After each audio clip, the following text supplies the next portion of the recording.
What you think about when you're born into a fire. Let them burn it out. Sell them to the richest buyer. They won't let And good for you, Lala Bell. Laura, right? Good job. Hope you have a good time. I hate moving, but I'm sure you'll be feeling good once you get it all done, huh?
What's up, everybody?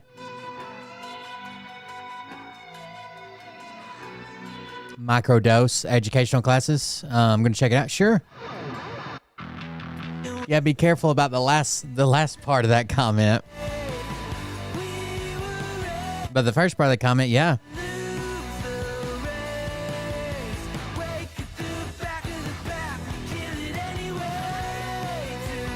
That's a big thing out there right now.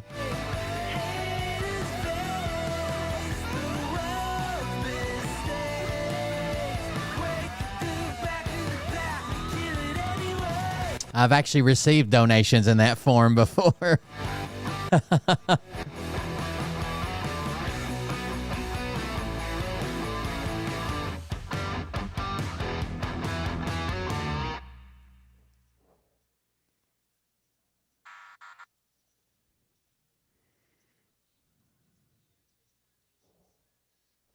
All right, here we go.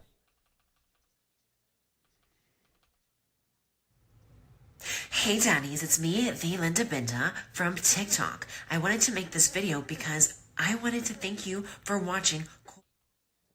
Oh shit, that was my bad. I was like a ninja. Hey Daddies, it's me, the Linda Binda from TikTok. I wanted to make this video because I wanted to We got thank a little you for secret watching Eli there. Cold Beer Confessionals with Will Bird. I think that's just incredible. I've watched a few episodes and I'm just like very intrigued. But you know what I'm most intrigued in? Is I'll tell you in a second, Laura. Big Daddy's meat stick. I heard that it's very thick, like a good old German sausage. You know, Linda and her coochie loves that. Oh, never mind. Let's not go there.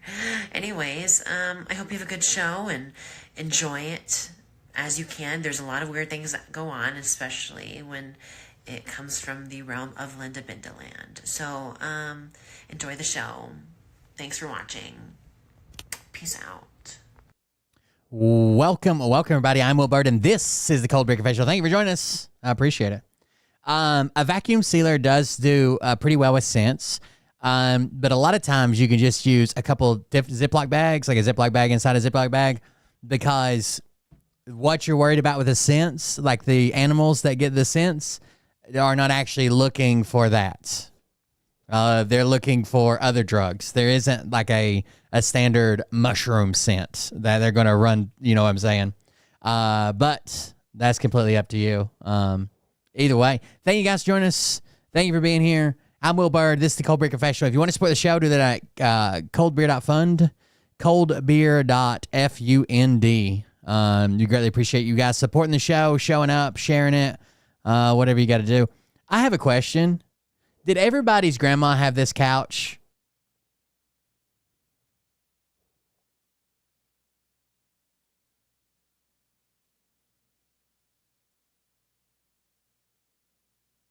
I feel like everybody's grandma had this couch, but I've only confirmed it with like 50 or 60 people. I haven't asked the whole world.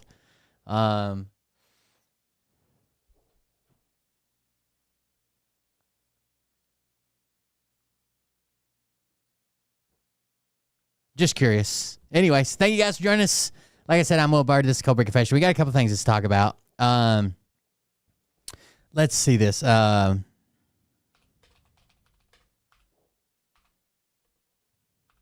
I just had somebody in my TikTok comments trying to pretend to be a fucking lawyer, dude. He's like, for the first comment he left was like, the reason we sent the Venezuelans to El Salvador is because their country wouldn't take them because of the violent crimes they committed. I fucked up and said, well, 97% of them had no criminal record. It's actually 75%, but I said 97. And they were also arguing about due process in the comments. And I said 75% of them had no criminal record whatsoever. So what violent crimes did they commit? Right? What violent crimes did they commit? And I said, show me the violent crimes. They're like, well, you show me the 75% had no record. So I linked it or whatever. Then they were arguing with somebody at due process. They're like, no, I believe in due process. Everybody in the U.S. gets due process. People, not citizens. But me being a lawyer, I think they all got due process. What the fuck? What the fuck are you talking about? That clearly didn't happen. Yeah. That was a wild couch. I don't know what the fucking, I wonder what the story behind this couch is. I think the story we got going on currently, I'd like to know the backstory behind this. Couch everyone's grandma had. A story of your grandma's weird couch. Oh, wow. Futzing around on social media as one does, I recently stumbled upon a meme that hit close to home over a picture-patterned sofa in an autumnal? How would you say autumnal? Autumnal? Colored velour with scrolling dark wood trim, it declared. Everyone's grandparents had this couch. That's what I said. Everyone's. I paused because my grandmother did. In fact, have this exact type of couch. The site Tip Hero took me to the meme further. A list associated with the couch's style as with an ancient television, very similar to my grandma's large wood floor model, with a turned wood in frame. The list nailed grandma's house in every other ways. Bonanza on the old TV, lace doilies. Oh shit, those little lace things that sit on top of everything.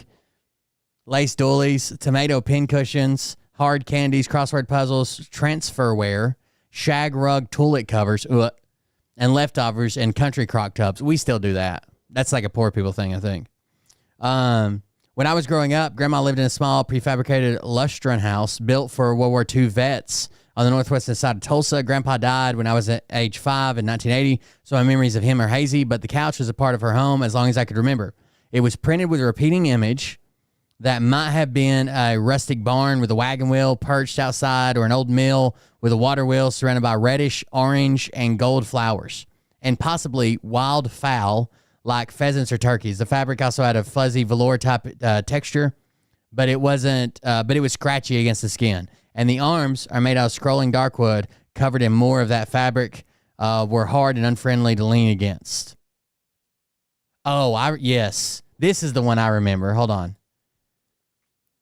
I remember this one for sure. Same pattern and shit, but my grandma's actually had the wood arms and the wood base. The couch is set among the wood paneling, the wall, dents, blah, blah, blah. Country music. Oak Ridge Boys, Alabama, and Randy Travis. Garth Brooks. Dukes of Hazzard. Crossword Guide.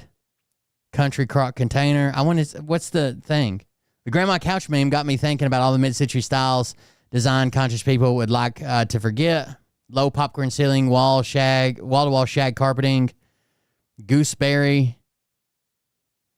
All these made me wonder, why did grandma couch, why is some of the most conservative, which is somehow both conservative and flamboyant at the same time, come from? How did so many people have it when it was largely ignored by tastemakers obsessed with mid-century design? What did life in the 60s, 70s, and 80s really look like for the squares?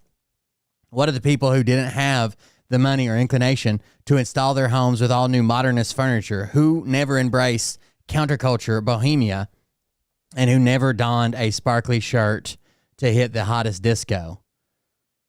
Mid-Century Modest runs the Retro Renovation blog. Could she explain the grandma couch? Blame it on Gunsmoke, okay? Kuber tells me, with a laugh, referring to the hugely popular Western TV show that aired on CBS for a record-breaking 20 seasons. My dad loved Gunsmoke. From 1955 to 1975, although there's more to it than that. Ah, yes, Westerns. Before World War II, most Americans were still living in rural settings and very much identified with the pioneers of yore. Grandparents born between 1910 and 1940, if they had electric wiring in their homes, grew up with cowboy heroes such as Tom Mix and the Lone Ranger on the radio. At the very least, they could catch a fantastic frontier shoot-'em-up drama at the local cinema. Stagecoach was the runaway hit of 1939, making John Wayne a tough-talking gunslinging star who would reach the height of popularity in the 50s and 60s. The years were also we also associate with future-facing space-age modernism. On TV's Gunsmoke, primetime dominance were closely trailed by NBC mining Western Bonanza, which ran for 14 seasons from 1959 to 1973, a couch reflecting rustic prairie life. My dad would have this on all the fucking time. Gunsmoke or Bonanza, some old Western. And Andy Griffith. Dude, I have seen every episode of Andy Griffith, I guarantee fucking to you. Would have been appealing to the audience, curling up the journey in the Wild West every week. So they're saying that this would have been appealing to the same people who watch like Gunsmoke. During post-year wars, we were very much about expansion of America into the West. Phoenix, Arizona, Houston, Texas were exploding. Cooper explains all of Texas and California were growing. So of all things, Western were huge, from ranch houses to denim jeans, Along with that come all these Old West motifs and furnishings. My grandma and grandpa loved the Western TV shows when I was young. People were coming off the farm too, like my grandparents who moved their family from the farm in North Dakota to suburbs of South California in the 60s. In my attic right now, I literally have an oak mirror that came from North Dakota. Grandpa took this farm implement and upcycled it. It's part of America's farming pioneering heritage. But what am I going to do with it? I can't sell it now. I can't even give it away. So it seems like there's so much more going on with these sofas than country home themes. The shabby barns, red and brown leaves, mantle clocks, and horses on the prints. While Cuber and I weren't able to nail down the exact year maker, she was able to help me put the grandma couch into context. This couch is a hat tip to early American or colonial revival decor, which was massively popular through most of the 20th century. Married to an indestructible, essentially plastic space-age fabric, which our grandparents would have found appealing because our grandparents didn't tend to redecorate very often. They had one sofa. They bought their furniture on a layaway, and by the time they found enough money for a sofa, they wanted it to last forever. So the good news was that the fabric was going to last forever, but the bad news was that the fabric was going to last forever. I say that in a loving way. They got the fashionable look of the day, which was the novelty print on their sofa, and it was made from a fabric that had all the modern qualities that one would want. So hooray, I'm sure it was a big day when the sofa came home. Probably, because by the time I saw it, it was probably 30 years old. What is this one? Ooh, look at this one. That looks fucking awful. But that's out of a Sears calendar. Yeah, which sought, shred, blah, blah, blah. I guess it was just really popular back then. It's so fucking ugly, though, isn't it? The grandma couch.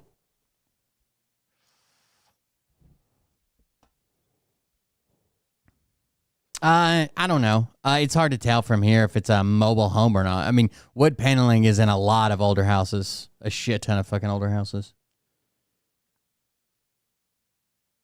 And it's expensive if you want to just go in and fucking upgrade to like drywall. That's why a lot of people don't do it. So you find it in a lot of fixture-up houses. Even people flip it. They'll just paint the paneling rather than put up drywall because drywall is pretty labor-intensive. Anyways, news of the day. We can stop talking about grandma couches now, I guess. North America loses rigs for 8 straight weeks. This came out on April 29th.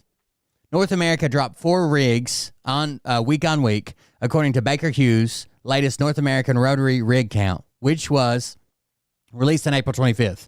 Now, this is North American oil rigs. Why are we doing North American oil rigs rather than U.S. oil rigs? Okay? Because we buy almost all of the oil that Canada produces, okay? It takes extra processing, which we have the ability to do.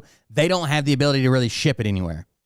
Again, the Keystone XL pipeline that was canceled was not to bring gas to you for cheap. It was not to bring crude oil to you for cheap. It was to get it to the port to sell it to a world market. Even Canada says this, right? We had an opportunity for the Keystone XL to offer our oil to a world market, not to the U.S. Right now, they don't have a good way to put it anywhere, so we buy almost all of it at a discounted rate. I'll add.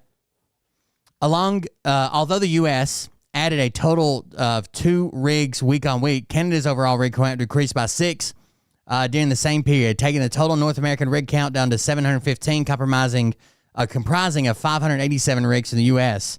and 128 from Canada. I think that number's even lower now. It's 4 something. Of the total U.S. rig count, 571 rigs are categorized as land rigs, 13 are categorized as offshore rigs, and 3 are categorized as inland water rigs. The total U.S. rig count is made up of 483 oil rigs, 99, that's the number, oil rigs only, 99 gas rigs, and 5 miscellaneous rigs, according to Baker Hughes count, which revealed that the U.S. total comprises 527 horizontal rigs, 45 directional rigs, and 15 vertical rigs. So this is an issue that that our friend Mr. Global has been getting kind of upset with the Democrats about. So let's check that out. That's why I wanted to read the article first. Here we go, Mr. Global. I want you to tag every Democratic politician you can in this comment section because I am literally about to lose it on these clowns. People talk about the fact that gasoline is down at numbers that nobody believes possible. You know why they're down, by the way? Drill, baby, drill. We're drilling like crazy right now. You guys let this clown get away with this every single day. It drives me crazy, okay? North America loses rigs for 8 straight weeks. Oil production in the United States has fallen to an 11-month low. Oh, and shocker, gas prices are up. They're not down. Even Russell Westbrook could make this layup. Do you understand? You are so concerned about keeping Democrats pissed off. Hey, newsflash, they're already going to vote for you. Why don't you think about saying something that will piss off Trump supporters? Why don't you consider that for a minute? Just a minute. But no, you're over here celebrating the fact that his approval numbers are 39% and how low that is, and patting yourself on the back when it had nothing to do with you and everything to do with him, and you're not thinking about the fact that his approval numbers could be half that if you did your job and reached out to the people that don't want to listen to you and talked about things that they care about. And you're going to say, oh, well, you know, the immigration thing and his war against the judiciary and all that, it's much more important. It's more important to you. Those people don't care about that. They care about their jobs and gas prices, and you don't speak to them. Over 2 million people work in the oil and gas industry. Probably 75% of them voted for Donald Trump, and you won't take 5 minutes to speak to them. Probably because you're super worried about pissing off some environmentalist group. You know who doesn't care who he pisses off? Donald Trump. Do you know who beats you every time? Donald Trump. What do you think? If you piss off the wrong group of people, they're suddenly not going to vote for you? That's not a thing. I'm even going to tell you exactly how to handle this situation because I just don't feel like you can figure it out on your own. You take a sheet right out of the Republican playbook and you question his cognitive abilities because he's obviously either lying or not with us anymore. And it does not. So he's saying don't even go to the Trump supporters and say anything about constitutional this or immigrant that. They don't give a fuck. Go to them and say, he's destroying the U.S. Oil market, right? The U.S. crude economy. He's destroying all of that. Matter if you think his cognitive abilities. And yes, some people on the left might get pissed because they'll say that you're fucking cucking for big oil or some shit, right? Who gives a fuck? Are fine. They'll get over it. That's not the point. The point is to corner your opposition into only a couple of options. It's either he's cognitively declined or he's completely lying. And guess what? His voters care about gas prices. They care that people in the oil and gas industry are going to lose jobs like crazy. They care that we're not drilling. These are things they care about, and you need those voters to win. You need those voters to be reflected in the poll numbers because the only thing that can change his behavior is the polls. And you either force the administration or Republicans in Congress to defend these statements. You force them to do it. I don't care that you don't care about the oil and gas industry. That ship has sailed. We all get it. So instead of sitting down and writing a strongly worded letter to somebody, I don't even know what that means. That's not going to get you one single voter. That's not going to sway anyone's opinions. He seems pretty worked up. I don't even think he's a Democrat. I think he could probably vote either way, but he does not like Trump and Trump lying all the time and manipulating in the things that he does. That does absolutely nothing, especially considering the fact that the people you want to reach can't even read. Stand up and take him to task exactly like he would do you. You look weak, you look ineffectual, and that's why your poll numbers are in the tank. I will kind of argue with the poll numbers. I think there are people that are polling like, what are the Democrats even doing? or the Democrats aren't doing it. But a lot of people are angry that the Democrats aren't doing enough to stop Trump. Right now, I would say, even though I would vote Democrat, right? If the election was again today, I would vote the exact same fucking way I did against Donald Trump. If I was polled today, I would say I'm not fucking very happy with them because I don't feel like they're doing enough, right? When the right tries to spin it, though, they try to spin it like, oh, everybody loves Donald Trump. That's why the Democrats' poll numbers are low. Thanks. That's the first time I've ever seen him that heated. He put out a few videos today. There was one that was very, very, very funny. I think it's this one. You know, if you wanted to share this with the people that are saying this is what I voted for. Russia's oil drilling is the fastest in 5 years as curbs ease. Russia is part of OPEC Plus.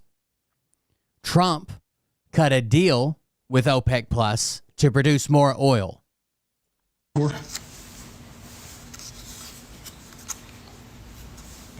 It'd be okay. Sirwal gets your sirwal. Oh, was that phrase there? Sound like a little Russian? You don't know what that means, do you? Yeah, sirwal gets your sirwal. That is Russian for drill, baby, drill. Trump is shutting down U.S. drilling. Trump is making it not feasible for U.S. rigs to make any fucking money, so they're not going to drill. They're going to close the doors. They're going to lay the people off until the time comes where it is profitable again, and it'll take them years to fire it back up. Russia is drilling as fast as they can. So when Trump said drill, baby, drill, even though he specifically said, we've got more, we're going to be drilling everywhere, he was actually talking about Russia. That's what his voters didn't realize. Yeah. And while Russia is doing their Sirwal Yetske Sirwal, the United States is doing this. Yeah. North America loses rigs for 8 straight weeks. Great. And for clarity, that said North America because it includes U.S. and Canadian rig counts. Why are Canadian rig counts important? They are. Because if we can't get oil from Canada because they slow down drilling a lot, who do we have to get it from? Sirwal, Yetske Sirwal? Is that what you voted for? The oil crash of 2025 is upon us. People will say, Matt, imagine getting a Trump voter to come to the terms with their big thing was drill, baby, drill. U.S. energy independence, right? Imagine getting them to come to terms with we're going to be drilling less and buying more of our oil from Russia and OPEC. Oil's $56. Is that really a crash? Yes, that is a crash in 2025. Because the value of $56 in 2025 is not the same thing it was in 2018 when oil crashed into the high 40s. It's a crash. Oh, and by the way, the OPEC production cuts, which Russia is participating in, they don't stop here. They're going to happen again next month, and they're going to happen again in July, and they're going to happen again and again until September, until they restore 2.2 million barrels a day of oil production. This isn't about 400,000 barrels of oil. This is about 2.2 million barrels of oil. And even though it's not being publicly reported, I am pretty much convinced at this point that Donald Trump has made a deal with Russia and Saudi Arabia to flood these markets because he is going to stop Iranian oil. And do you know what happened the last time Donald Trump made a deal with OPEC? Iranian oil. What was it? OPEC made all of their production increases. He stopped stopping Iranian oil and completely crashed the market. Yeah. I wonder if he would do the same thing again. So people will look at oil prices today and say, well, it could be worse, when they should be saying it will be worse. It will be significantly worse. And we don't have the capacity to increase oil production during a low price period like we did under the last Trump administration because we had a ton of wells that were drilled but not yet completed, so we could cheaply bring oil back online. We don't have all those wells. We don't have all those ducts we had back then. And that means oil production in the United States is going to fall drastically. And all of the work that we've done over the last more than 15 years to move the United States into this position of being the most powerful oil producer in the world, that's going to go away. That's going to go away. No. By the way, the headline today was, when was this? Yesterday. U.S. crude oil closes at lowest level since 2021 after OPEC Plus agrees to production surge in June. Lowest level since 2021. No more drill, baby, drill. Now it's just Sirwal, Yetske Sirwal.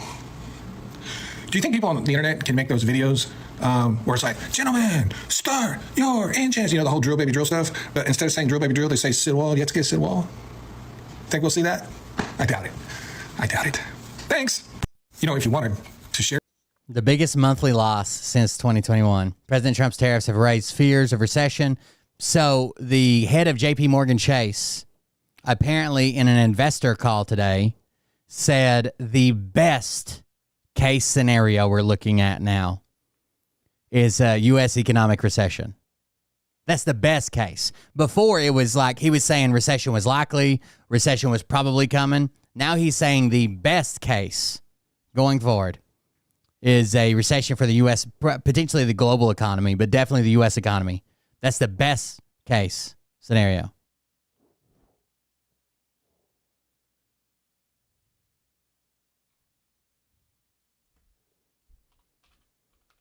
$411,000 barrels a day for all of June.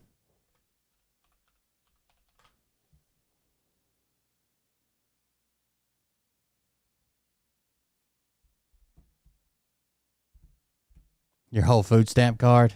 That's probably a good bet. It depends on if you're going to the dinner or not. In their economy. Now, the goods we send to them are oil and gas, two things that are essential to the Chinese economy.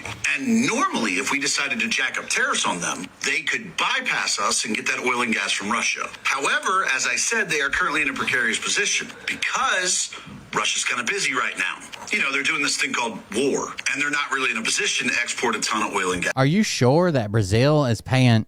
I thought when I looked up world markets, Brazil was like, I don't know, like we are. I can Google it, I guess. To China. And the people in charge of the United States right now aren't stupid. So they recognize this is an opportunity to capitalize. You know, I'd agree with you. And normally, if we decided to jack up tariffs on them, they could bypass us and get that oil and gas from Russia. By the way, we didn't even talk about Japan, our good ally Japan. Atsuko visits there sometimes from China, but our good ally Japan, been a great ally since World War II, basically, right? They've helped us out quite a bit, as I'm sure we've helped them out. Not saying it's like one-sided or anything. They are threatening to flood the bond market.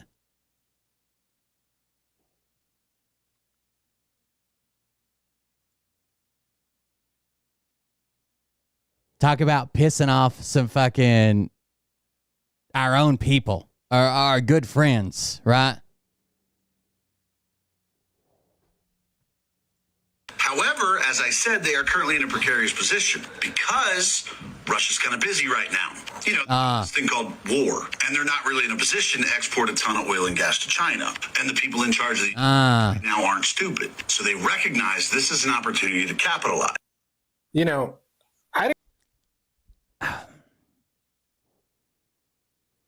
It's aggravating. I'm not making a joke. I'm just being serious with you. It's aggravating watching someone that literally just scrolls Twitter like Phil does, right? It's aggravating when Phil comes up with his secret missions by looking at his own chat. The older millennial scrolls right-wing Twitter meme pages that say like Trump's master plan on gasoline and tariffs. Then he comes on and repeats it. Everything he says in every video is wrong. And he has a gigantic following that does whatever he says. He goes live every night and gets a ton of gifts, ton of donations, hundreds of people in there watching him live. And everything he says is a fucking lie and wrong. I agree with you. But then we'd both be wrong. Yeah. So the premise of this whole thing is that China is reliant on U.S. oil and gas. And this is an opportunity for us because they can't get it from Russia. Russia's at war, right? And the people who run this country know this. And they're going to capitalize on this. China gets like 1% of their oil and gas from us. It's like 1%. As a matter of fact, every time we piss China off, they just stop buying the oil and gas because they don't need it. It's not enough to matter. They can get it anywhere. And to your assertion that Russia's too busy or can't provide China with oil, this is Russian exports of oil since the war started right here. It's done nothing but increase. Their exports to China have increased by 800,000 barrels a day since they began the war in Ukraine. Oh no, they're busy. They can't possibly. And that's So we're shutting down China with this. I wonder what they're doing now. This is 2,800,000 barrels a day. Last month, it was 3.5 million barrels a day. China and India's seaborne crude imports from Russia saw a massive 42 and 41% month-on-month rise, respectively. These were the highest volumes of Russian crude imported by the two countries since October 24 and July 24. Russia is sending enormous amounts of crude to China. They don't need our oil. As a matter of fact, they're the ones that just stop. They stopped our LNG shipments immediately. Yeah, they don't need it. I have no. And they literally punish. So it's not like we provide even a large percentage. Like they're not even going to feel a crunch, right? They're not going to feel it at the pumps. They're not going to feel it socially if they cut off the 1% of oil they buy from us. They're just not. Idea where you got this. This is as far from reality as you can possibly be. It's not a thing. I mean, yeah, it's a thing that we've sent some oil and gas to China since 2016, but not enough to matter. It's a drop in the bucket. And if they didn't replace it from oil from Russia, guess what? Canada, Malaysia, Singapore, Africa, South America. I mean, there's the Middle East. If you are in fact correct that this whole plan is based on China's reliance on American oil, because you said the people in charge of this country know how reliant they are on our oil. If that is in fact the plan, FUBAR. That's a word I can say without a violation. Thanks.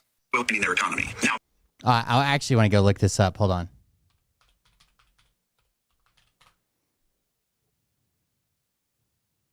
Every time the man's mouth opens,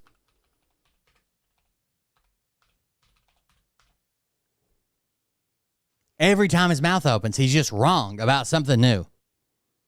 That's his backup. I don't think that's it.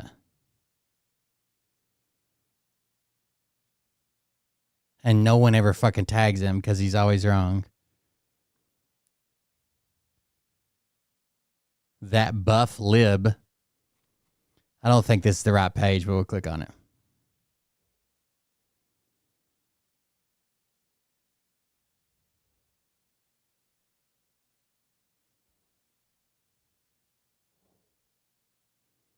I wish he had better titles on shit. I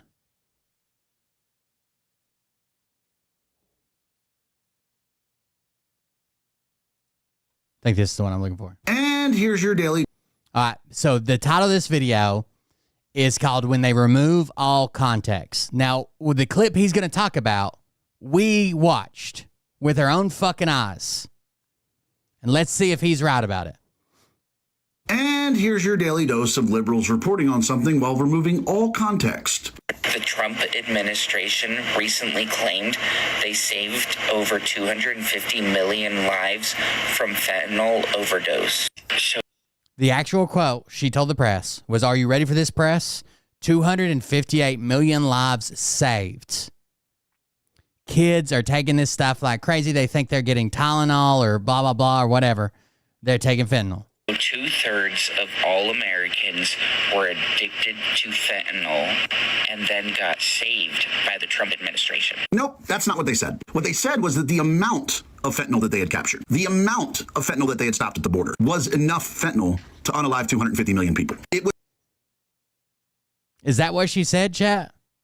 In fact, I think I even said, had she said, that's enough to kill 250 people, or 258 million people, or had she said, if that was a dosage, it would kill 258 million people, or if given out, or if this was, she didn't. She just said, are you ready for this, press? You have saved 258 million lives.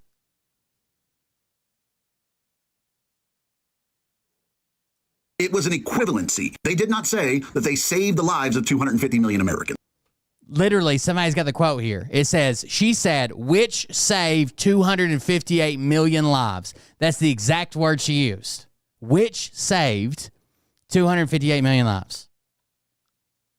If I would have told you that a cruise line sunk at sea, and I said, we have 300 helicopters that we were going to send on this rescue mission, which saved 200,000 lives.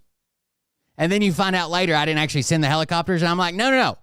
What I said was, If I would have sent those helicopters to that cruise ship that was sinking in the middle of the ocean, if I would have sent those helicopters, we would have saved all those lives. But we didn't. They simply said that the amount of fentanyl that they had captured at the border was enough fentanyl to have overdosed 250 million people. It is an equivalency. It is not a number of people saved. And as much as y'all are trying to call She did. She said that. She said that. Pam Bondi stupid for making a statement like this, I worry about the intelligence of anybody who heard her statement and didn't understand what she meant. And oh, so now it's didn't understand what she meant. So now we got to translate for her, right? Didn't understand. I thought she said the amount would have overdosed whatever the fuck you just made up. Now we got to understand what she said. Oh, okay. Americans, you know nothing about Kilmar Armando Abrego Garcia. well, I know that he's an illegal immigrant. That's not up for debate. 2 courts originally, and now a third, has determined that to be true. So, right off the bat, I know that about him. And I know that violating 8 U.S.C. 1325 carries with it deportation. So I know that just off of that alone, he could be deported. I also know that he beats the shit out of women. Except for what? You don't know that. There's been a claim of that. Second of all, except for what? He had a withholding order. Withholding from deportation. USC 1325 carries with it deportation. So I know that just off of that alone, he could be deported. I also know that he beats the shit out of women. I know that because I have the call from his wife to the police where she discussed how he beats the shit out of her, where she discussed how when she tried to run to her neighbors. That's called a claim. That's a claim. He snatched her by the hair, drug her back inside, and beat the hell out of her. And I know that an illegal immigrant who commits domestic violence is also immediately able to be deported. So those are 2 things I know. Now, I'm also pretty sure he's an MS-13, but I can't prove it. So I'll just act like that's not true. You can't prove any of that. I mean, you can prove that he was here illegally, but he has a withholding order. But it doesn't really matter because I have those first 2 things. And both of those crimes are deportable. So that's all I need to know. Americans, you... It's like he just... It's like he's the MAGA cheerleader, right? It doesn't matter if what he like, yay, Trump kicked their butts. Like, it doesn't matter if any of it's true, but people are treating it like it's true. There's also something weird going on on Facebook I want to show you in a minute. Sometimes people make comments about me thinking I won't respond. In 2023, he had a video about OPEC doing this, saying this was a good thing. He's literally flip-flopped his stance. This is not one of those times. In 2023, he's talking about me. In 2023, he had a video about OPEC doing this, saying this was a good thing. He literally flip-flopped his stance. So I said in 2023 it was a good thing if OPEC increased production. In 2023, when they were doing nothing but cutting production, I didn't even have to go find this video to know you're either clueless about what I said or you're just running your mouth to try to make me look bad. But I did go find the video. I did. Let's look at it together. Because in this video, I'm talking about production cuts and how cutting production is artificially manipulating a market and you shouldn't do it. It's not sustainable. It's the same thing with production increases. So earlier today, I talked about OPEC's announced, production cuts. So I showed that first part of the video to establish we're talking about production cuts, not production increases that's happening right now.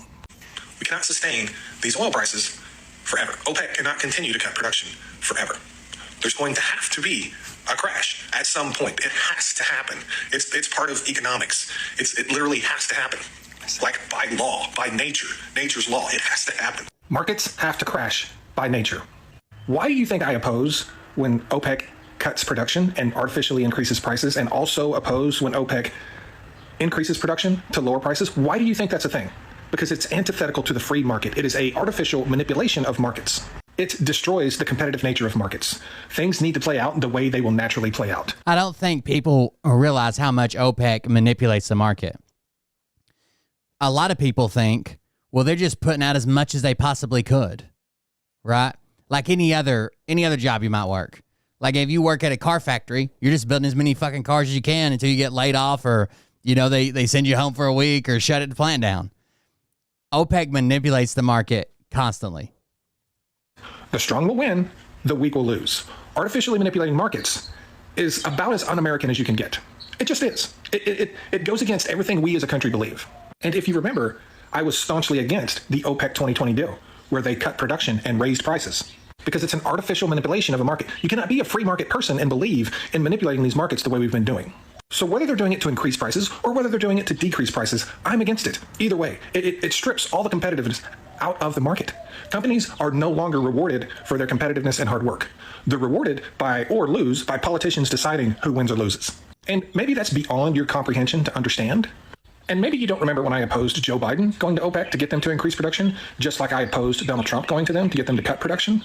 It's not about whether production is up or down or prices are up or down. It's about artificially manipulating the market. And I'm sorry that you don't understand that. Maybe my content is too complex for you, and you should go find some idiot who talks about oil and gas that doesn't understand it. Thanks. Sometimes people make comments about me thinking I won't respond. This is not one of those times. Hold on just a second. 2023. Well, we go to the next video so you can watch it for a second. If you wanted to.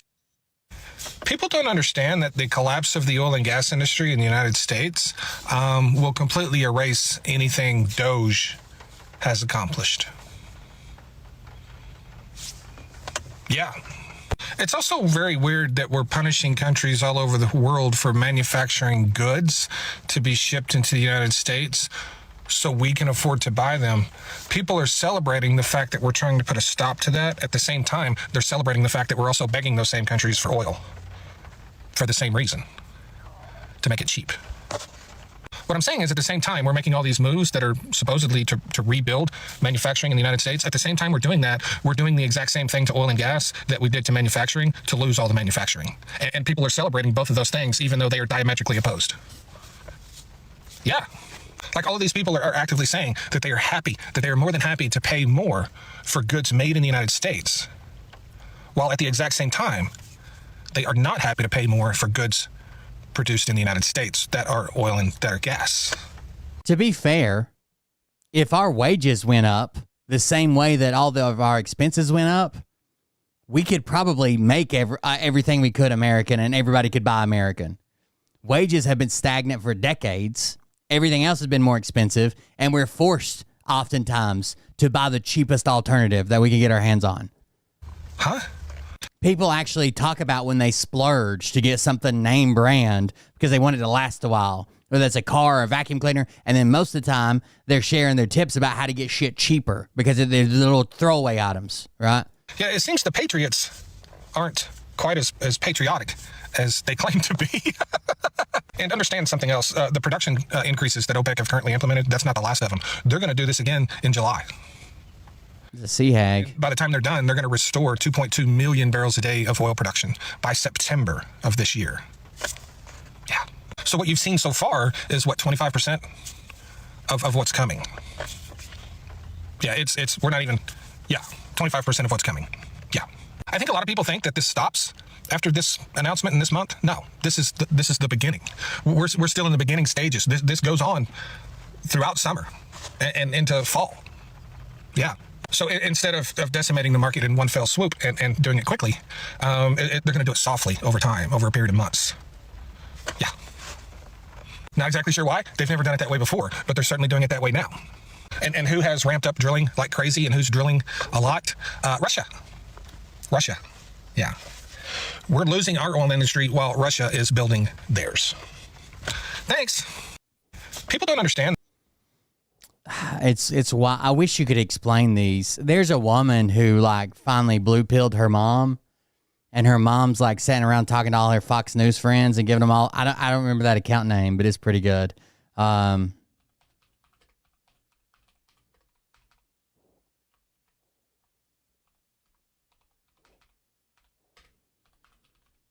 Doge was a clusterfuck. Doge is probably going to cost us more.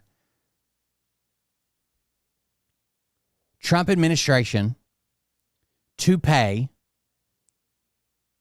I don't know why this isn't pissing them off. Hold on. Let's see if this is what this is about. Now, because let me go to Gabe Gutierrez now, because another significant headline when it comes to the president's immigration positions, with the Trump administration rolling out this new program today, cash for people who voluntarily self-deport, essentially. Did you hear that? Remember how mad they've been about helping immigrants, about housing immigrants, about feeding immigrants, about how we didn't get no money for Helene, even though the money's here. We got as much help as we could possibly fucking get. Now they're paying $1,000 a head for people who self-deport. who voluntarily self-deport, essentially. Walk us through what this means. Hi there, Hallie. Well, you were talking about carrots and sticks with Christine, and this is perhaps a rare instance of the Trump administration offering a carrot to undocumented immigrants who are in this country, offering them a $1,000 stipend and travel assistance to self-deport. Now, they're hoping if they leave voluntarily that they won't be then banned from entering the country, returning to the country at some point with legal status of some sort. Now, the president spoke about this. He was asked about it earlier today in the Oval Office. Here's what he said.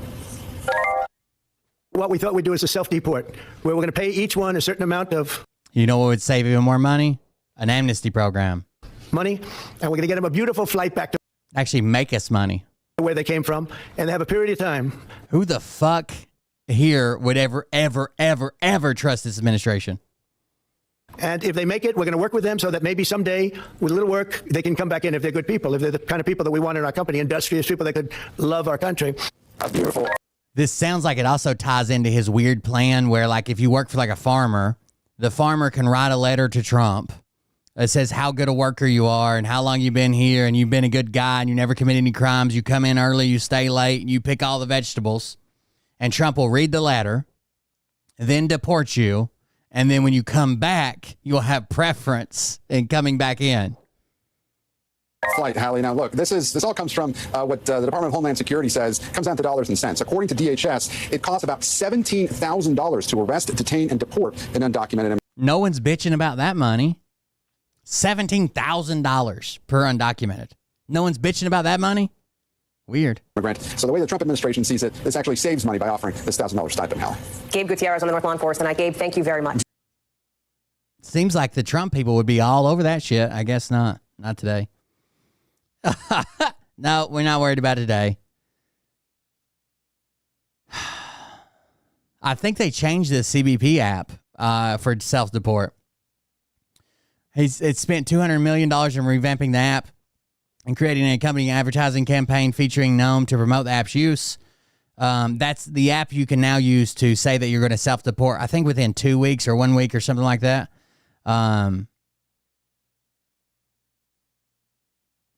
Immigration experts and advocates have previously warned about Kristi Noem's self-deportation message and the possibility of being able to legally return to the United States. The operative word in that quote from the secretary is may. Kathleen Bush Joseph, a policy analyst with the U.S. Immigration Policy Program at the Migration Policy Institute, told NBC News in March. For many people who leave the United States, there may never be a lawful option for return to the United States, or reentry may be barred for many years. Forcing or coercing people into leaving their homes and their loved ones carries political, moral, and economic costs. I don't think they're going to give it to him either, but you think the supporters would be like, why don't I get I'm here legal resident. I'm a citizen, and I don't get no $1,000 from the government. I don't need it anyways. I'm over here pulling my bootstraps up. Oh. Remember how mad they got about fucking California wildfires? How fucking wild they got. They're going to pay 100% for the California wildfire. Yeah, they did for Helene too, you fucking idiots. They actually kept it in place until Donald Trump came in and canceled it. All right. Do you guys know about the Jesus shrimp? Today, big money. When I say the Jesus shrimp, do you guys know what I'm talking about? Something crazy is going on Facebook, okay?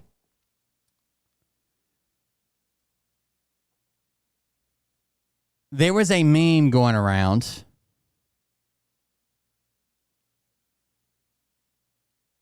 about the shrimp that like swam together and looked like Jesus in the water.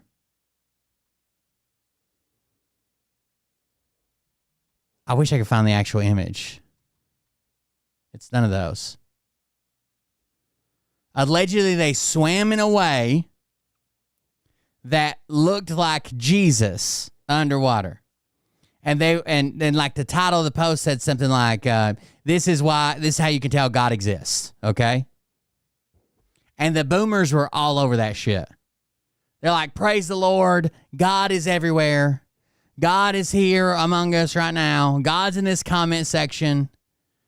God is always here. Just this wild comments. The boomers fell for it instantly. The Jesus shrimp. I don't see the actual photo here. It didn't actually have his face. It was just like a shape of like a person holding their arms out. And the boomers loved it. Okay. But then the media figured out about it. So everybody was memeing about it on Facebook and different places, TikTok. Then the media found out about it, and that kind of ruins it, okay? Old people are praying to an AI shrimp, Jesus, on Facebook.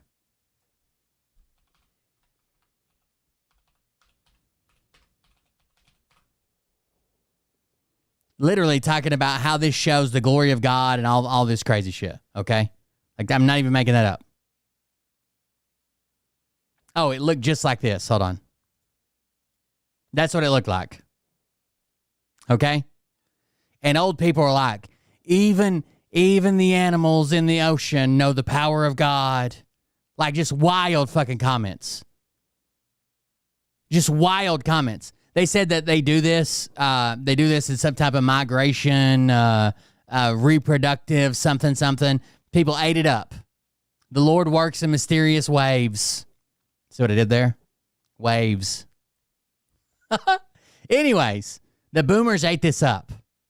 And the bot farms noticed this. But the Jesus shrimp kind of ruined the Jesus grift for them. So now they're on this weird fanfic thing about Peyton fucking Manning. You guys know Peyton Manning, right? Tennessee quarterback, an Indian Baptist quarterback. Well, he played for the Broncos too, right? Peyton Manning.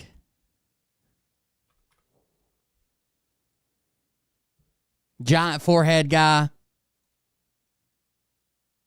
Retired. Peyton Manning, right? I don't know why. I don't know if it's because I'm from Tennessee, and in Tennessee, people kind of worship Peyton Manning, right? But this is a phenomenon that's going on. And it's this weird fanfic. So Peyton Manning was a good guy. He's been known to visit kids in hospitals.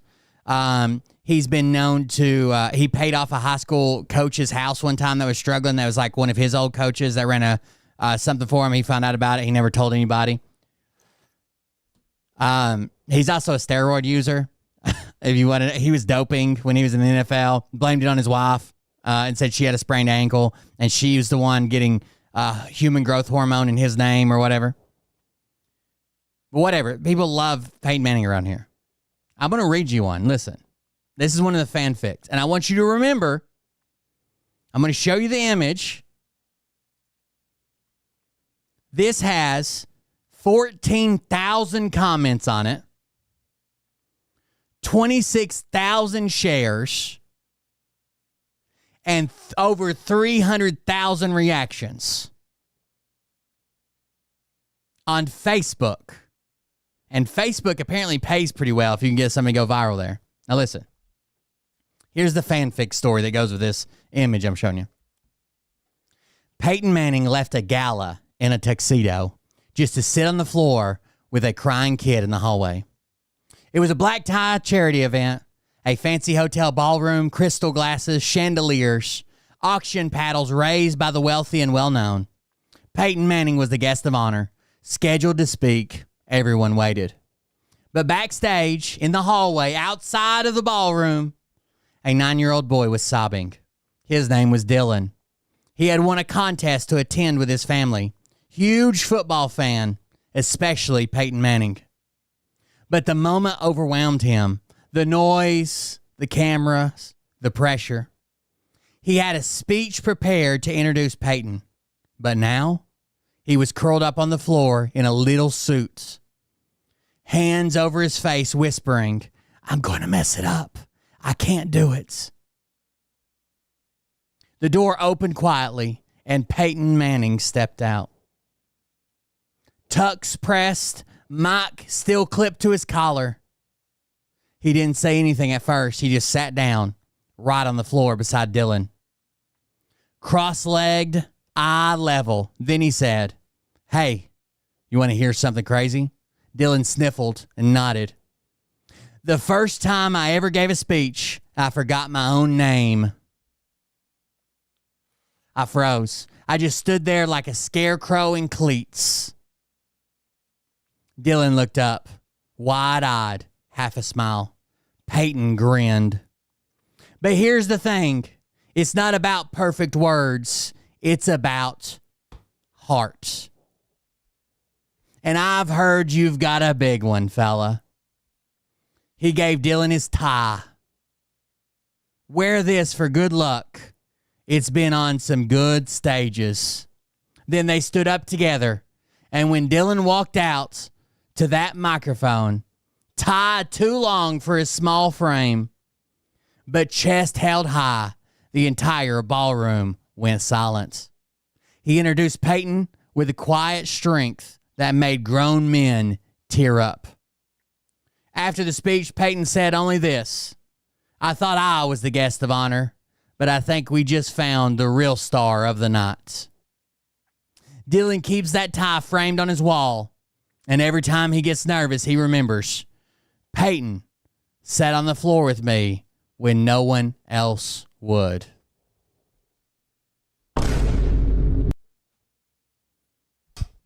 Now, to the comments. By the way, this is clearly AI. I don't know if you can tell that from where you guys are at. This is 1,000% AI.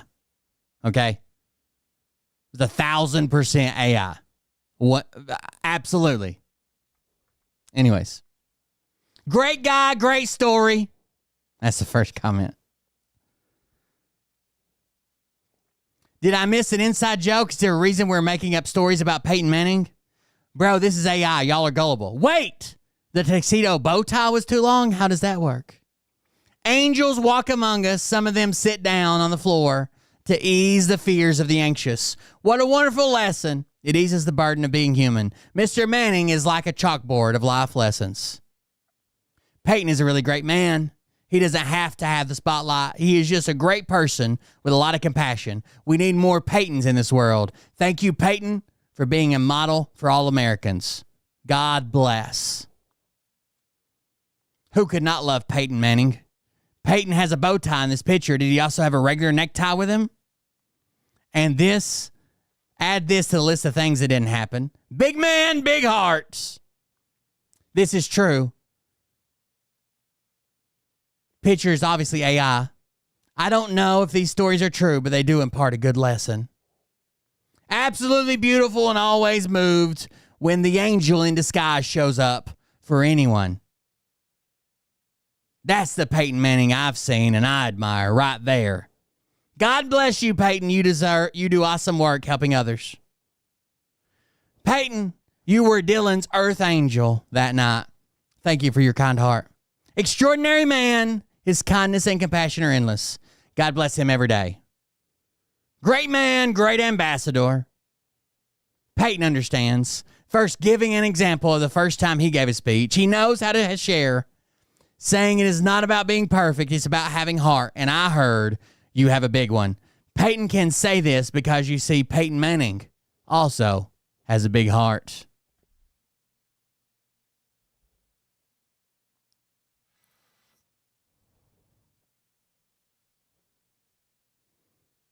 Says a lot about the kind of man Peyton is.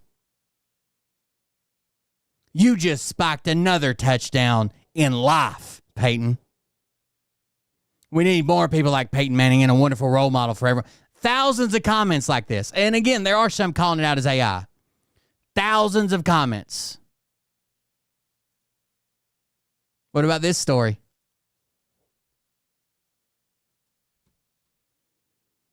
The time Peyton Manning showed up at a children's hospital at midnight because a nurse caught him in tears. It was 2010. A nurse named Lisa was working the night shift at Children's Hospital in Indianapolis. One of her patients, a boy named Drew, was an 11-year-old and in his final hours, terminal cancer. Nothing more the doctors could do. Drew had one wish left, to meet Peyton Manning just once, even just to wave. But it was 11:38 p.m. No cameras, no charity program left open. Lisa, desperate to give this boy a moment of peace, called a number she didn't think would work. A private Colts contact line just to try. And somehow, Peyton Manning answered. Peyton Manning answered the Colts contact phone number for some reason. Imagine that, Lisa. She explained and apologized. She knew it was too late. Peyton replied, I'm on my way. 35 minutes later, Peyton Manning walked into the hospital wearing sweats, no entourage, holding a Colts cap in his hand. He entered the dimly lit room and sat beside Drew's bed. Hey, buddy, I'm Peyton. I heard you wanted to run some plays with me. Drew, too weak to talk, just nodded slightly. Peyton stayed for over an hour. He whispered stories about games, made Drew smile with a soft laugh when he said, you probably would have read that defense faster than me anyways. Before he left, he placed a Colts cap on Drew's head, kissed his forehead, and said, thank you for letting me be your quarterback tonight. Drew passed away peacefully early that morning. His family said it was the calmest they'd seen him in weeks. That's Peyton Manning. He's not just a legend in the spotlight, but a man who answered the phone in the dark and ran the final play for a little boy who just needed to feel like a teammate.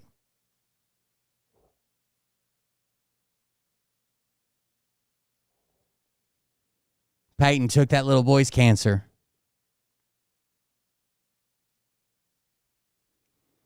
What about this one? They just get more ridiculous. Look at this one. Doesn't even have a name on his name tag. He's too poor to have his name stitched on.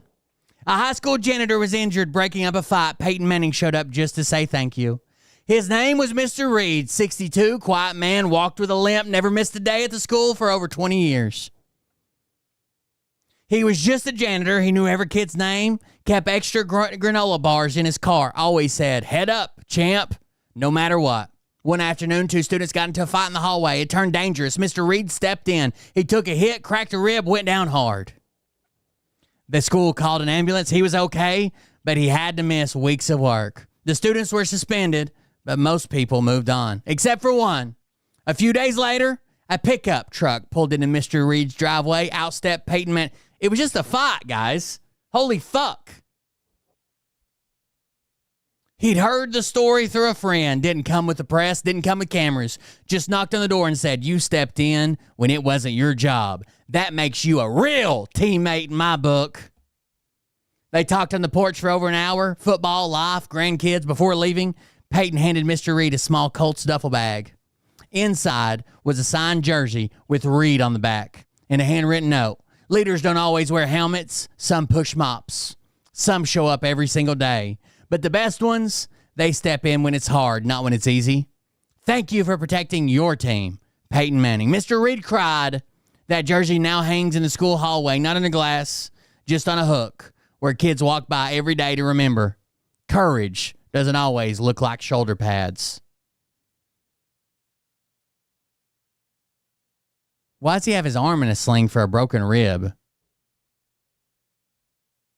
What about this one? This is a good one. You can tell this one's real right off the bat. Is this not weird that this one account is putting out hundreds of posts of fanfic to Peyton Manning every week? The night Peyton Manning bought a truck and changed a life. It was 2015. Peyton Manning had just finished filming a commercial outside of Nashville. It was late. He was tired, and he had a flight the next morning. But on the way back to his hotel, something caught his eye at the gas station just off the highway. A beat-up truck with a for sale sign, and next to it, a handwritten cardboard message. Trying to raise money to visit my mom. Oh, I'm sorry. Trying to raise money to visit my son in the hospital. Please ask me. Peyton pulled in. A man in his 50s, orange jeans, old-stained hands, stood up and nervously approached. You hear about the truck? I might be, Peyton said quietly. The man introduced himself as Bill, a mechanic from Mississippi. His son had been in a motorcycle accident and was now in the hospital 3 states away. He couldn't afford the trip, couldn't get time off work, so he decided to sell his only truck just to be by his son's side for one day. Peyton didn't haggle. He didn't ask any questions. He handed Bill full price in cash, plus an extra envelope. When Mr. Bill opened it, he saw an additional $3,000 in a note. Go see your son. Drive, don't fly. You'll need the quiet time. And when he wakes up, telling Peyton Manning said he's got this. From one pride dad to another, Bill wept right there in the parking lot. Later, a local clerk who saw the exchange told the story online, but Peyton never even confirmed it. Never spoke of it again, because that's what he does. He shows up quietly, gives freely, and walks away before the applause ever starts. He's not just a legend in stadiums. He's a legend at gas stations and at hospital rooms. In most places, people would overlook. Because Peyton Manning doesn't look for attention. He looks for people who need a hand and a little hope. And that night, he gave both.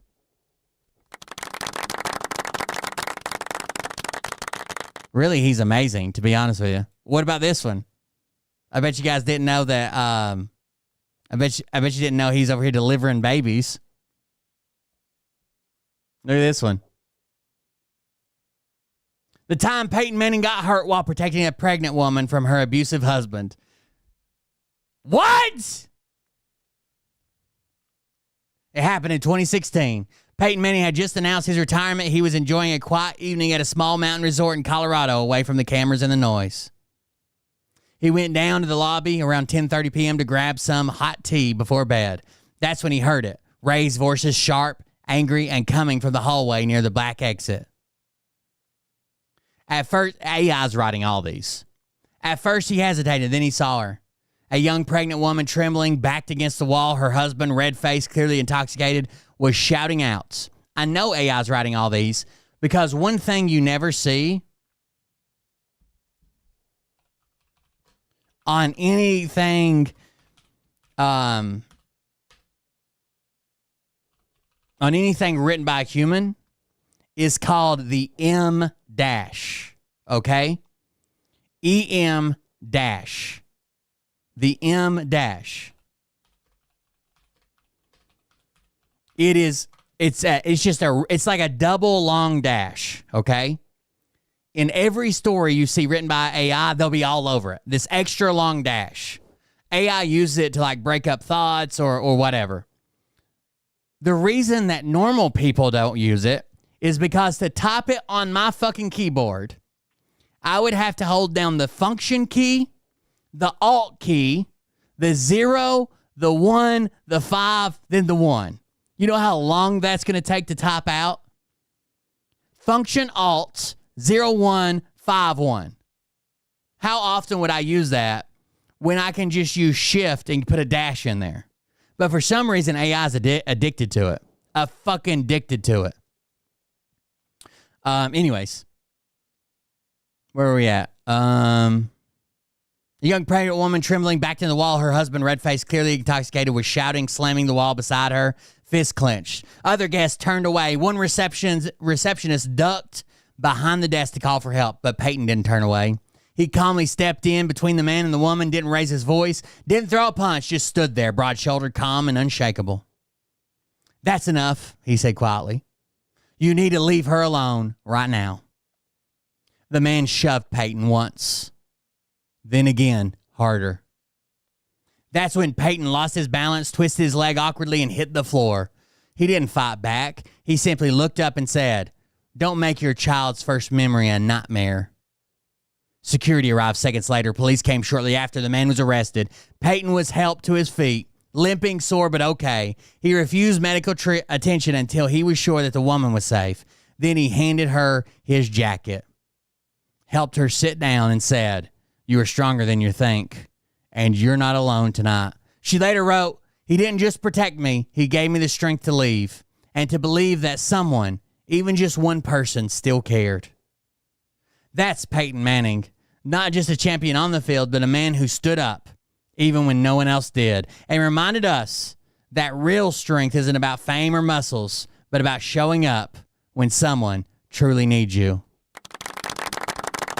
It's pretty amazing right there. There's one more I want to show you. They just get more and more fucking ridiculous, dude.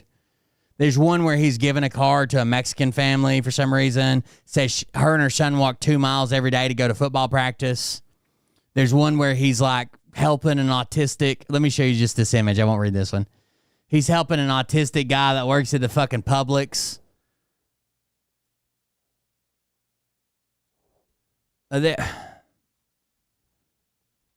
There's one where he takes someone else's daughter to a father-daughter dance. Like, what the fuck are these? Look at this one. This isn't the one I was looking for.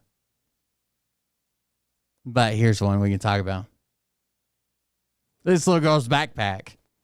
So the story is she was being harassed by kids at her school, and they wrote, "Loser kid," on her backpack.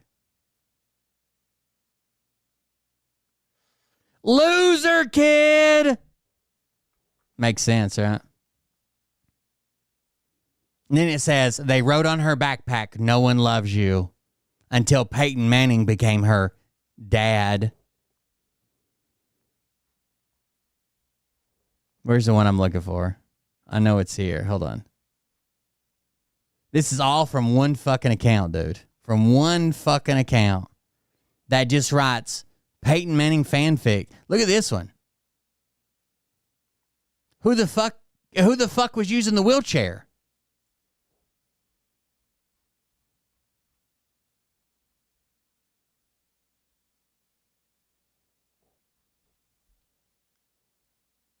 Loser kid. You're such a loser kid. They wrote on her backpack, "No one loves you." And then instead of saying that, it says loser kid for some reason. Like, oh, wait. Here's a good one. I'll just show you the picture of this one. Here he is, just with a blind kid for some reason. Peyton Manning found a letter from a blind teen and helped him see a game from the sidelines using only his voice and his hands. This motherfucker acting out entire football games for the blind. What a fucking saint. What a fucking saint. Jesus Christ. Every story I've read you has been posted since yesterday. I'm sorry. Some of them were posted on the 3rd. Every story I've read you have been posted in 2 days. On one page. That does nothing but write fanfic for Peyton Manning and get boomers to be like, "I knew he was the real one. I knew he would treat people with dignity." Look at this one. Look at this crazy scenario they've cooked up here.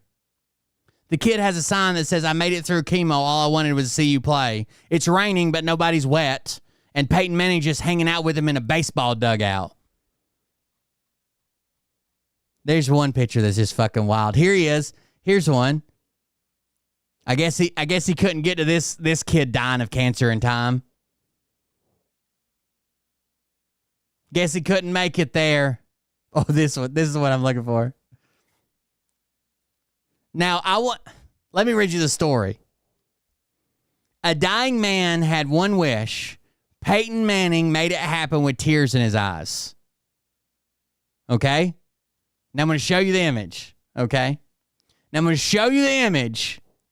This Peyton Manning fanfic. Bullshit. And he's making money off it. This page is monetized. It's a page for sports and sports clubs out of Knoxville, Tennessee. And it's monetized. He's making money. Every view, comment, everything. Just Luke. Luke Rose. Every Luke has a thorn.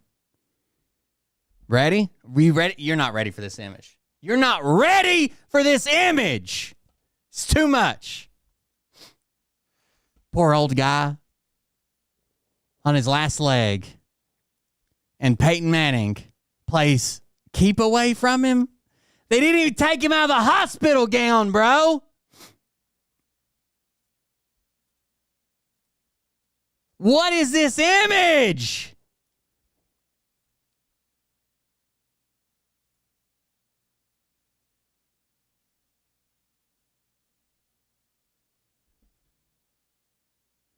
The man is in a hospital gown.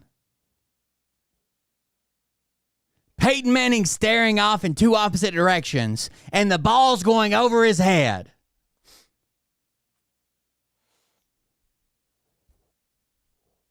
What is this cursed image? His name was Robert, 68. He was also a high school janitor. He was widowed and quiet. He never missed a day of work, always cleaned the gym before sunrise, loved the Colts, and every Friday he'd sneak into the equipment room and toss a football with one of the coaches until the diagnosis came. Stage 4, inoperable. His doctor said, start saying your goodbyes. So he gave away his things, canceled his subscriptions, but when asked if he had one final wish, Robert smiled and said, I'd just like to throw a football one more time. A student posted that story and it spread, and one day, a letter arrived at the school, handwritten. If Robert still got one throw left in him, I'd be honored to catch it. Peyton Manning. They cleared the field, brought Robert to the 50-yard line. He wore his janitor jacket over a Colts t-shirt. Did he? Is that what he's wearing? And when Peyton Manning walked out, helmet tucked under his arm, Robert whispered, I didn't think you'd really come. Peyton smiled and said, didn't think I'd miss it. Robert threw 5 passes that day. They were wobbly and short, but perfect. And Peyton caught every single one like they were Super Bowl throws. On the last one, Robert sat down on the bench, out of breath, smiling wide. Peyton knelt beside him, put the ball in his lap, and said, for the record books, longest yard ever thrown in Colts history. Robert passed away 2 weeks later, but in his hospital room, the signed football stayed on his windowsill. Inscribed, it said, to Robert, still undefeated where it matters most. Thank you for the game, Peyton Manning. What is going on?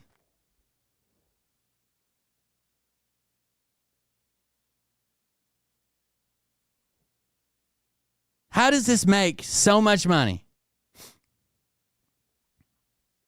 That it's feasible to do that. I mean, it's AI, right? He just goes to AI and says, write me a heartwarming story about Peyton Manning and the elderly or kids or a pregnant woman. Include a picture of them hanging out or something. Peyton, you are remarkable. Man, I love this guy. Incredible. Amazing gesture of a champion. Gotta love him. Thank you, Peyton, for giving Robert one of his final wishes. You are the best. Peyton is an inspiration to us all, a man with decency, respect, and heart. Peyton Manning, you are on the right path. Beautiful story. What a happy time for this gentleman. A very, very big-hearted, special person. I completely agree. Peyton Manning is a true act. A true class act. By far one of the best in every way. Wow. Total class. He just continues to do great things for people down on their luck. A real hero. If all these stories are true, he is indeed one hell of a man. Compassionate and caring. Never really watched pro football, but if I had, I would have been cheering for Peyton for the win. Such a good man with such a good heart.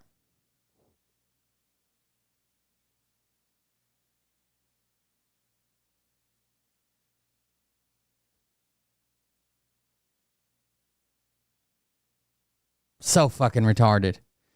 This is all from a page called Magic Clements. This is the page. We're on it now. Look at all these Peyton Manning stories I was just going through. Look at all these. That's all they do. Peyton Manning stories all day long. Some of them only have like 5, 6 comments. Some of them will have like 30,000 comments. 200,000 likes and shares. Like, it's insane. It's all Peyton Manning. What? And the boomers eat it up, bro. They eat this shit up. I knew I loved him. I knew I loved Peyton Manning for a reason.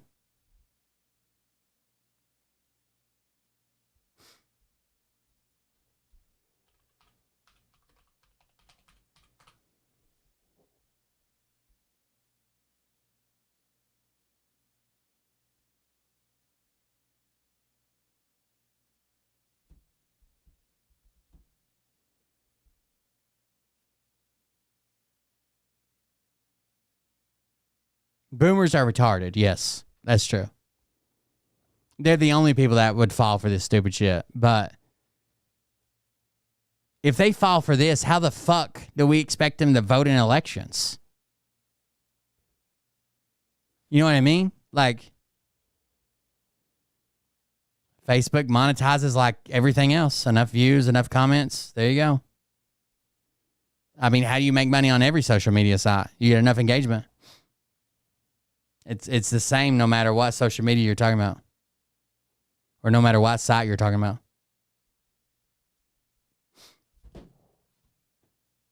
Shit's wild, though. Let me close all these fucking images now. That one where he's bouncing the football off that old man's head in a gown. In a hospital gown, bro.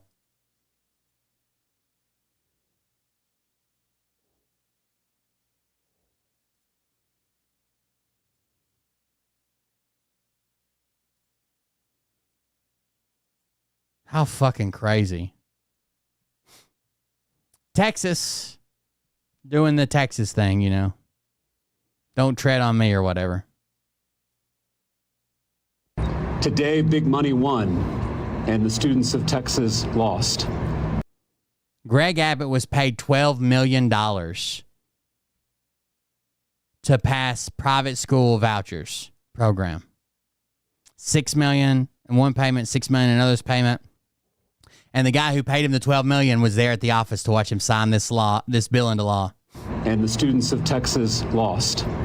With the stroke of his pen, Greg Abbott is betraying nearly 6 million Texas public school students for his billionaire mega donors who write him $6 million checks. With this private school voucher scam, Greg Abbott is taking billions of dollars out of our neighborhood schools and sending those tax dollars to unaccountable private schools for the wealthy few. Remember this day next time a school closes in your neighborhood. Right. Remember this day next time a beloved teacher quits because they can't support their family on their salary. Remember this day next time your local property taxes rise because the state government is not doing its fair share of school funding. And if recession comes and we are forced to make even deeper cuts to public education, remember this day. Meet Tim Dunn and Ferris Wilkes, two billionaire mega donors from West Texas. Every single far-right policy that has come out of Texas lately can be traced back to these two billionaires. But their ultimate goal... School vouchers will destroy schools in low-income areas that parents can't afford to get them into private school, or maybe they work, can't transport them, they're out of the range, something like that, right?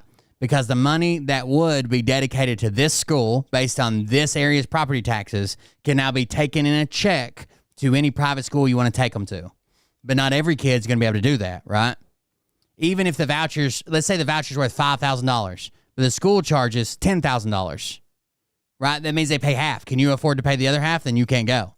Is even more ambitious, transforming Texas into an authoritarian Christian nationalist state. A couple months ago, they bought the acquittal of our corrupt Attorney General Ken Paxton with a $3 million bribe to our Lieutenant Governor Dan Patrick. Now they're pushing a private school voucher scam to defund our public schools. There it is. They're trying to destroy democracy in the second largest state in the country. Dunn and Wilkes are oil and gas oligarchs, but they're also Christian nationalist pastors. I know billionaire pastor sounds like an oxymoron, but on Sunday mornings, these two billionaires preach at far-right churches. They don't preach a theology of universal love. They preach a theology of power, control, and domination. They say climate change is God's will. They compare homosexuality to bestiality and pedophilia. They think only Christians have a right to serve in public office. In fact, they told the former Republican Speaker of the Texas House, Joe Strauss, that he didn't have a right to serve as Speaker because he's Jewish. But the scariest part is that they are turning their toxic theology into law. Dunn and Wilkes have already poured more than $100 million into our politics. Every Republican state senator and more than half of Republican House members have taken their money. For some Republican lawmakers, nearly half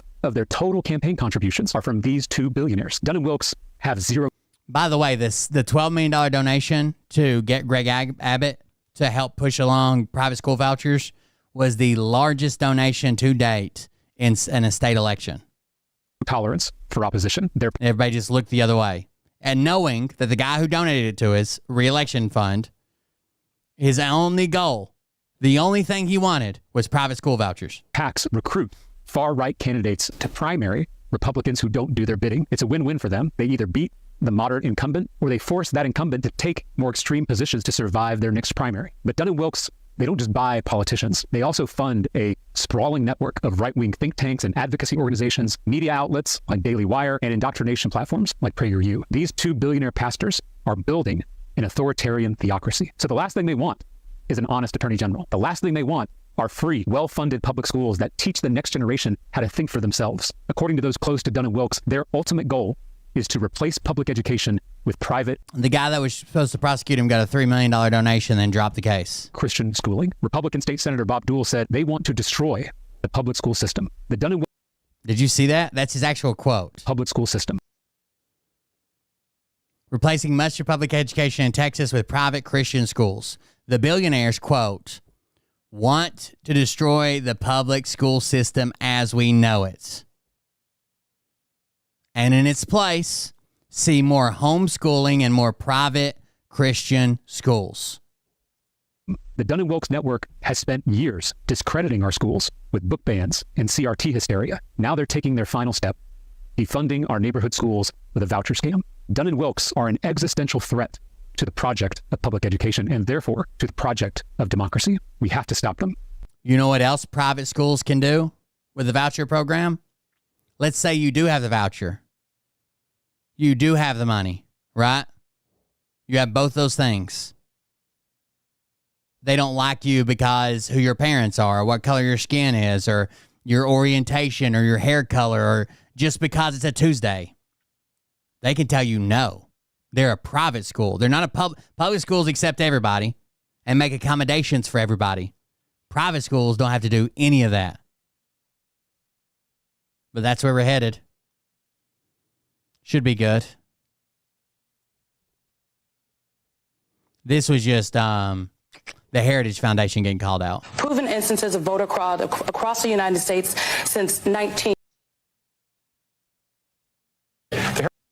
By the way, the Heritage Foundation has been concerned about election integrity for decades, not just about 2020. We've been documenting this problem for a very long time. And if one of the I believe, according to the Heritage Foundation, sir, by your count, Heritage Foundation has done an investigation, and according to your count, there have been 1,513 proven instances of voter fraud across the United States since 1982. 1,500 cases in 45 years or so.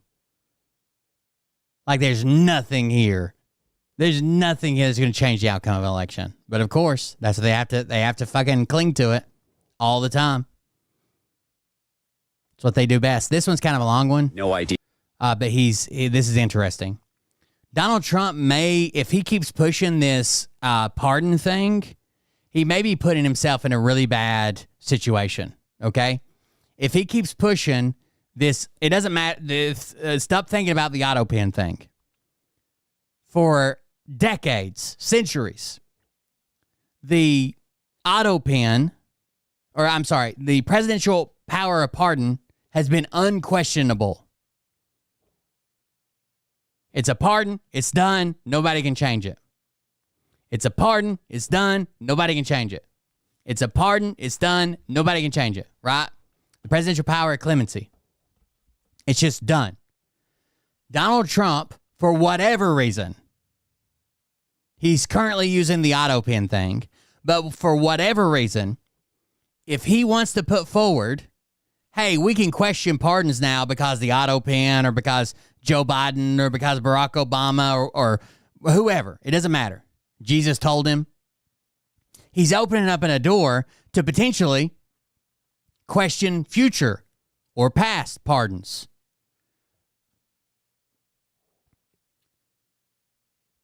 So, Republicans in Congress are in a weird spot if Donald Trump keeps pushing this, where they either stand up and say, hey, the presidential pardon is not absolute, which leaves the door open to question Trump's pardons potentially in the future, right?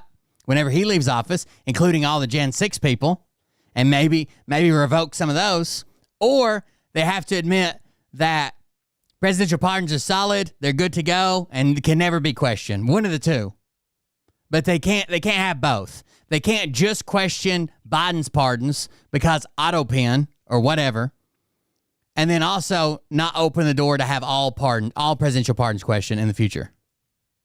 Unless you're a boomer on Facebook, you probably have no idea where Donald Trump's idea that Joe Biden's pardons of the January 6th committee are null and void. So as someone who studies the far right and their disinformation chambers, let me explain. I'm a former U.S. Army sergeant, turned veteran advocate, turned registered lobbyist for a veterans organization. I also briefly worked in a Senate office as an unpaid intern. I graduated from Columbia University with a degree in political science. And with all of that combined, I've been working for nearly 20 years to shape federal policy. So MAGA, Glenn Beck's Blaze, Breitbart, that used to be run by Steve Bannon, and the Murdoch Empire Fox News, they have all been posting stories, not just on their websites, but on social media, on Facebook, about this thing called the AutoPen. Now, the AutoPen is something that I never heard of until 2015 or so, when I was working as an intern in a senator's office. Prior to that, I was of the belief that senators, presidents, that they were legally required to sign any bill. Anywhere that their signature was, I believed that they signed it. And this is not just from looking at documents online, but looking at documents in person. Like, you can see the strokes of a pen. And I feel like most of us with good vision can tell when something is printed versus when something is actually written out with a pen. Well, enter the AutoPen. If you've never heard of the AutoPen before, you probably have in your mind exactly what it is. It is a pen that mimics the exact signature of an elected official or a CEO, anyone who needs to sign a ton of documents but may not be in the physical place where things need to be signed. Now, I already know MAGA's pushback, not just because I'm watching it, but because you can probably intuit it as well. MAGA's going to be like, oh, well, we pay these people to be in Washington, D.C. We pay them to write bills and sign bills. We, the people, we're the boss. And we want people to actually sign the paperwork. But let's be realistic. We live in the age of the internet. There is no reason that the United States should be at a standstill until the president, the Speaker of the House, the President of the Senate, or members of Congress or senators, until they can all get their hands on the same physical piece of paper to sign it. Because it's not just bills and laws that need to be signed. There are letters, and not just letters to constituents, but signatures also go on joint letters. When members of Congress or the leaders of committees want to write a formal letter to someone in the executive branch, or members of Congress may join together to write a letter to a committee or to House or Senate leadership demanding that a bill be brought to the floor. Those signatures on those letters give these letters weight and validity that comes with their office, with their elected position. But if we were to... I think it'd be very funny if he opened this door and the next president came in, could question all of his pardons as well. As a country, that any time that we wanted an elected official to take an official action on behalf of their office and to include their signature on it, they had to have a wet signature, meaning it had to be written with a pen and it could not be written with an auto pen. Our elected officials would not be able to accomplish their jobs. Their staff in their office would be frozen in place, waiting in line for the president, for senators, for members of Congress to sign everything. So the constantly is not a new phenomenon. It's been around forever. Enter Donald Trump, a man who has no experience in government. Yes, he's already been president for 4 years plus 2 months, but the man still has no idea how government actually operates on the day-to-day. Donald Trump is a narcissist. It's not a surprise to anybody. But part of being a narcissist is demanding that you are the center of attention and nothing can move without you. And Donald Trump, as a narcissist and the former host of Celebrity Apprentice, he has a special attachment to his signature and the image of him signing something. It makes him look powerful. So after 4 years plus 2 months of being in office, Donald Trump is just now, because of the boomer Facebook disinformation machine, it is just now rising to his attention that not everyone is signing things by hand, that the auto pen exists and that it has been used for important documents, to include things like pardons. Now, I suspect, but I don't know, I suspect that Donald Trump has used the auto pen for official documents. I suspect, but do not know. It may be even possible that his staff has been using an auto pen without his knowledge. In fact, I think that is plausible. That is very likely. So in a way, I don't believe that this is really a bad faith argument from the perspective of Donald Trump, the narcissist, who actually knows nothing about how government runs, despite having been president for about 50 months. But here's where I think this gets interesting. What he is challenging specifically is the pardon power that is effectively unquestionable. Here in the United States, the rules and norms, the law, the Constitution makes it so that the president's pardon power cannot be questioned. It doesn't matter if the president has corrupt intent or if he is engaging in some sort of quid pro quo, like he gives a pardon to somebody and they give him a bunch of money. And the position of the Department of Justice has always been that these pardons, it doesn't matter if the normal process is followed, which it was not in the case of Donald Trump. He was just approving pardons without it going through the typical DOJ review process. But here, right, there's an attorney that just pulls these things constantly and says, oh, well, this person you might want to pardon if you want to take a softer stance on this, or you think this was done right. There's usually an attorney that just reviews these requests, and they just review some that are out there. Like this person, you know, a lot of people, a lot of your constituents, like this person, they could potentially be pardoned. They're nonviolent. They did this. They served their time. They did that. But not Donald Trump. He just pardons whoever the fuck he wants. Here, Donald Trump, because of the auto pen, is challenging from the position of president his own power, one that has been limitless. So in our country, a president is not supposed to direct investigations at the Department of Justice. But we all know that Pam Bondi is a fucking stooge, and that if Donald Trump instructs her to investigate members of the January 6th committee for things that they have been pardoned by President Biden from, it does not matter that the auto pen is the excuse. What matters is that they are setting a new precedent, that pardons can be questioned, that pardons can be made invalid, which would mean not only that... This is why I think Trump has not been... This is an older video, obviously, about the auto pen. This is why I think Trump backed off of it so quickly.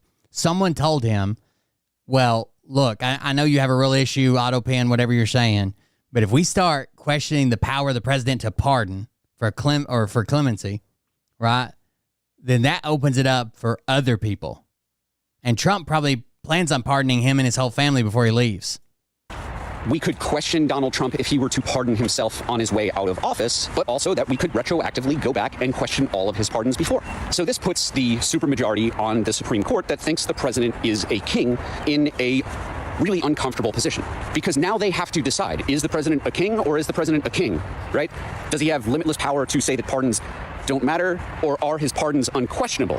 If they choose the answer of pardons are unquestionable, the auto pen doesn't matter, that's going to create a rift between Donald Trump and the people who tried to make him king.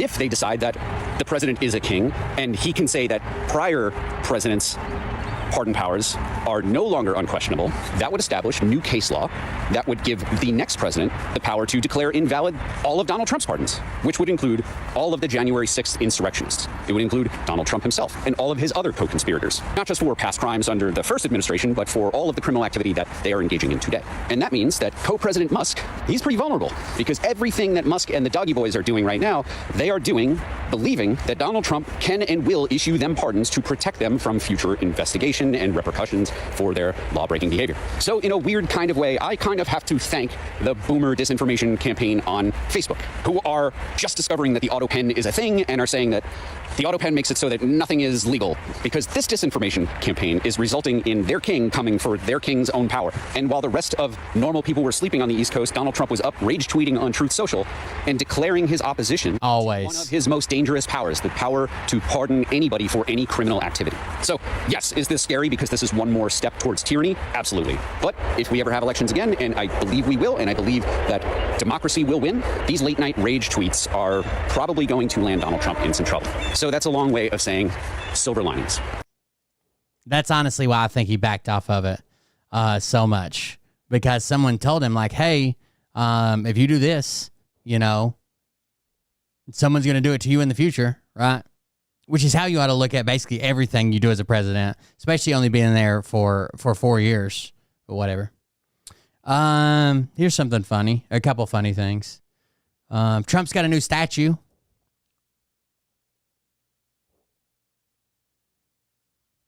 So Trump posted this video to his Truth Social yesterday. Hello, Mr. President. We are here in Rapid City. We are about ready to unveil your statue. All right, Samantha, what do you have to say? President Trump, sir, thank you so much for everything that you are doing for our country. We're really grateful for you here out in South Dakota, clearly. Clearly. There's like almost 40 people there. This is not just a Trump statue. This is like at a place where they have all the statues of all the presidents. So first of all, using the term clearly might have been a bit of a stretch. I could have hand counted the people in the audience. But second, this is not some creepy memorial to Donald Trump. It is actually for what's called the City of Presidents, which is in Rapid City, South Dakota. And I'm going to show you the statue. Yeah, you can't do future pardons. That's true. Here's the best part. So the artist who made this statue has made 13 statues, and he was very hesitant to make this one of Trump because wonder why. His own statement, I'm not real crazy about him like some other people are. And before I show you the statue that he made of Trump, I'm going to show you some others of other presidents that have. Let's see. So there's this. Oh, that's beautiful. What's that, JFK? That's a beautiful statue. Look at that one. That's a good one, isn't it? That's beautiful. This really sweet one of President Kennedy with his son. There's this. Man, that's a good one. I bet this Trump one's going to be awesome, dude. That's a good one there. One of a very happy, smiling President Jimmy Carter. You have. That's Bill Clinton. It's pretty good. Smiling, happy, finger guns. A very happy Bill Clinton. You have George. Even G-Dubs. Even G-Dubs, dude. Looking good, carrying his dog and everything. That's a great one of George Bush. And then you have this sweet one of President That's a real good one of Obama. Obama with, I'm assuming, one of his daughters. These are all very sweet. What do you think the Trump statue looks like? You think he's with his kids or, walking his dog, or what do you think the Trump one looks like?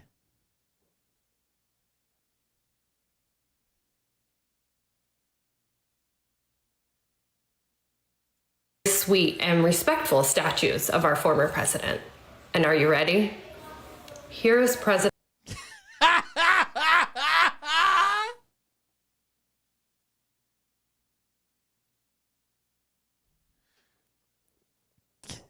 Fake news. They won't tell you. They won't tell you out there. They won't say it. I'll say it. It's fake news. It's fake news. They're all lined up back there. You can boo them if you want. They're all fake news.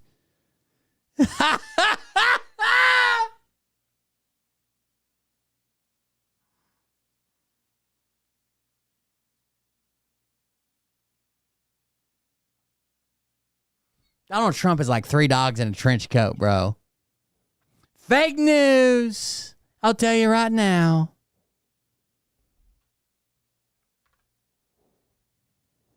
President Trump's. There he is, doing his favorite thing in the world, standing behind a podium and talking about himself.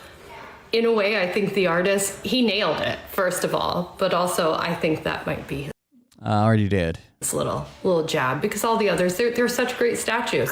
This one, you get the egomaniac doing what he loves best. Wow. Wow. It's him, bro. It's him.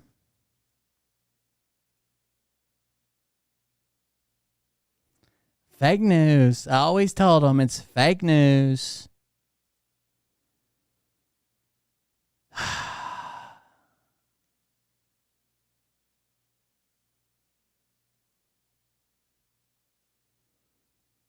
They should have used this one.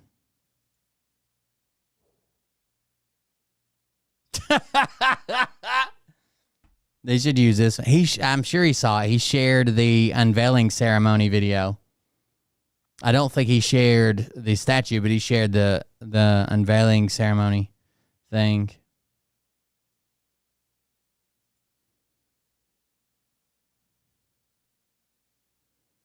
With the podium. Fake news. Like I said, they're fake news.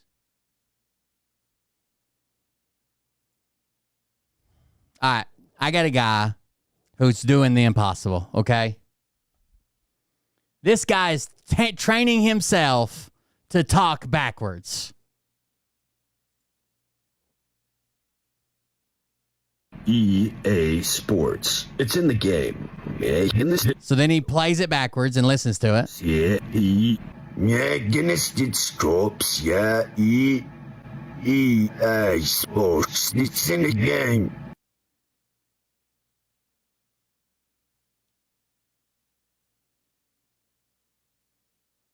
That's pretty good, right?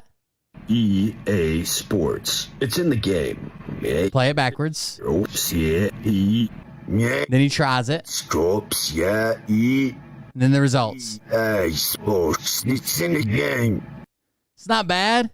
He's done a bunch of shit, though. Let's check it out. Worcestershire sauce. Sauce or shit so.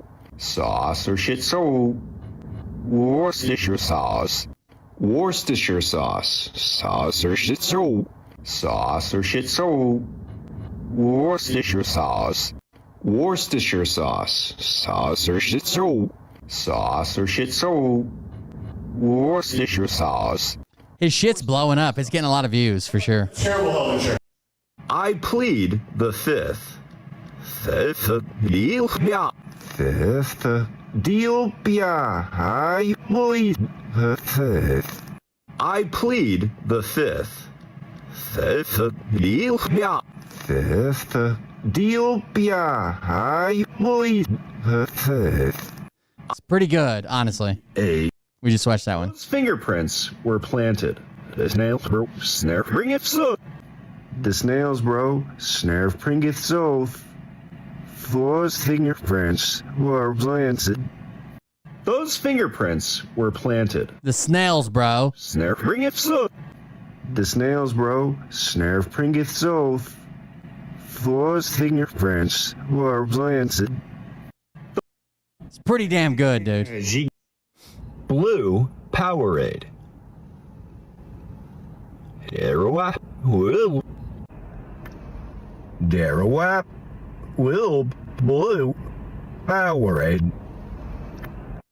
Blue Powerade. Darawap will blue Powerade. You can't hear it? How do you not hear it? Blue. I'm holding it for a friend. I'm holding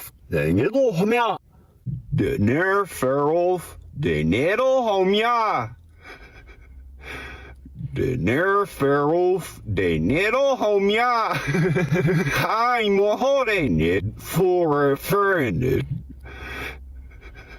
I'm holding it for a friend.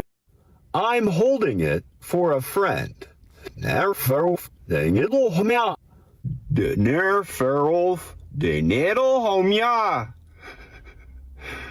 So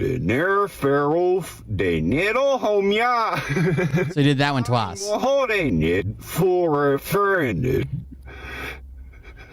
I'm holding it for a friend. Pee pee poo poo. Whoop beep beep. Whoop whoop beep beep. Beep beep poo poo. Pee pee poo poo. Whoop whoop beep beep. Beep beep poo poo.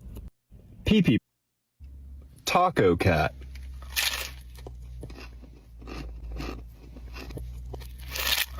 Aquacot. Taco cat. Taco cat.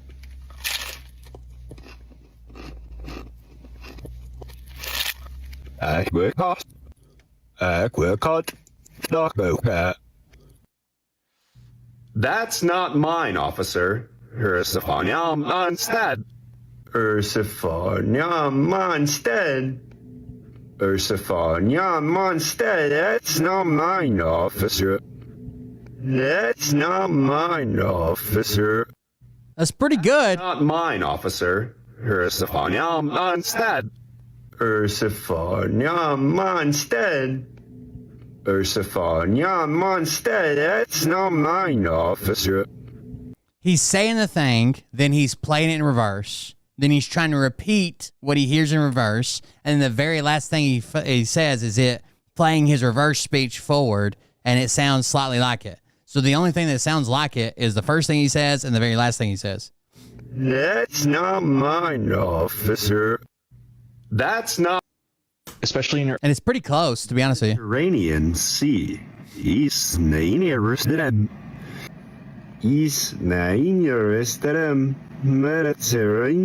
Sea. Mediterranean Sea. Is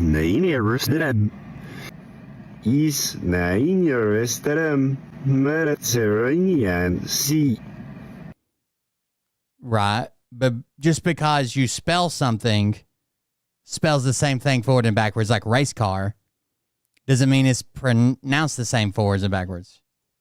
Mediterranean. Skibbity toilet. Hello, Skidibix. Hello, Skidibix. Skibbity toilet. Race car. Roxier. Roxier. Roxier. Race car. Race car.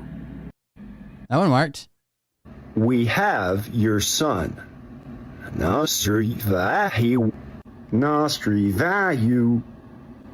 We have your son. We have your... That's insanely close, dude. Nostri value. We have your son.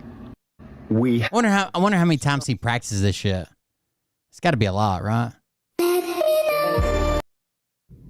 Where are my pills?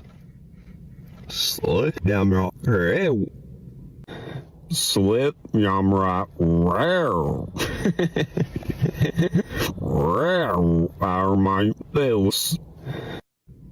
Where are my pills? LeBron James. What's your VIN? Oh shit, I wanted to see that one. LeBron James. Smash Norman. Smash Norman. LeBron James. Smash LeBron. James. Smash Norman. Smash Norman. LeBron James. What's your... There's only two more. I'm never so... I don't what's his point? I would go with a big red title at the top that says learning to talk backwards. He says a phrase, records it, plays it in reverse, tries to imitate those reverse sounds with his mouth, then reverses that and sees if it sounds like the first thing. So I would go, his point is learning to talk backwards. Well, I'm never snow want your Venmo. Your Venmo. What's your Venmo? Your Venmo. I'm never so. Well, I'm never snow want your Venmo. Your Venmo. What's whoever designed the train today is beautiful. Last one. Overloopset Jerisch. Overloopset Jerisch. Should I eat this beautiful? Close. Is close enough. All right, more horrible shit that's going on in the world, I guess.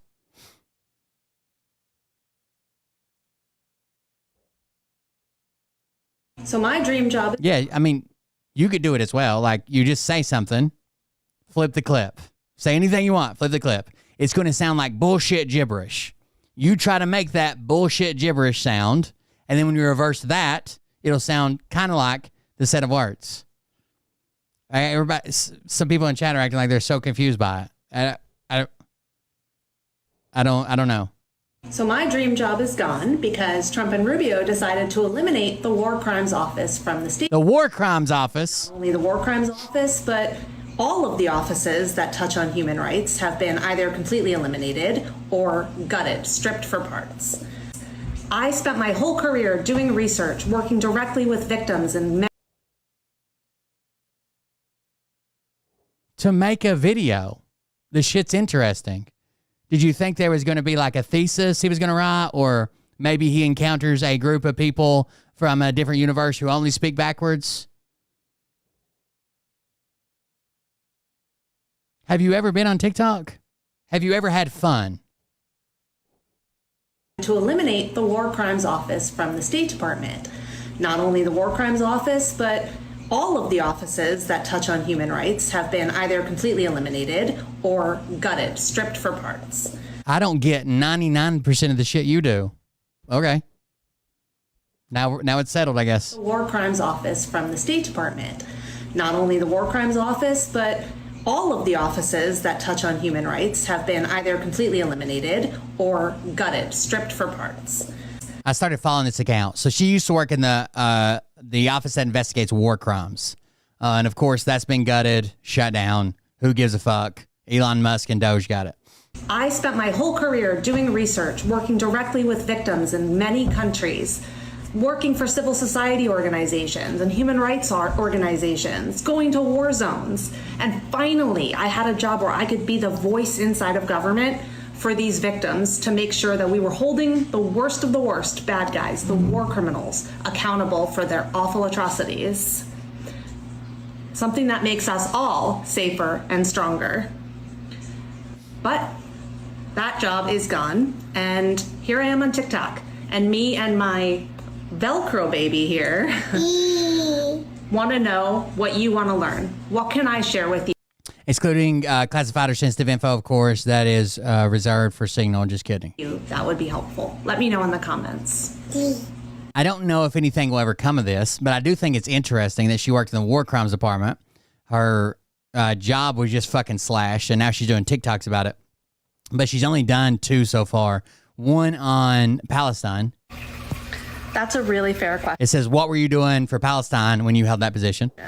I didn't personally cover that portfolio for our office, but I can tell you that there were people who were extremely dedicated and had deep expertise in the region who were working on these things.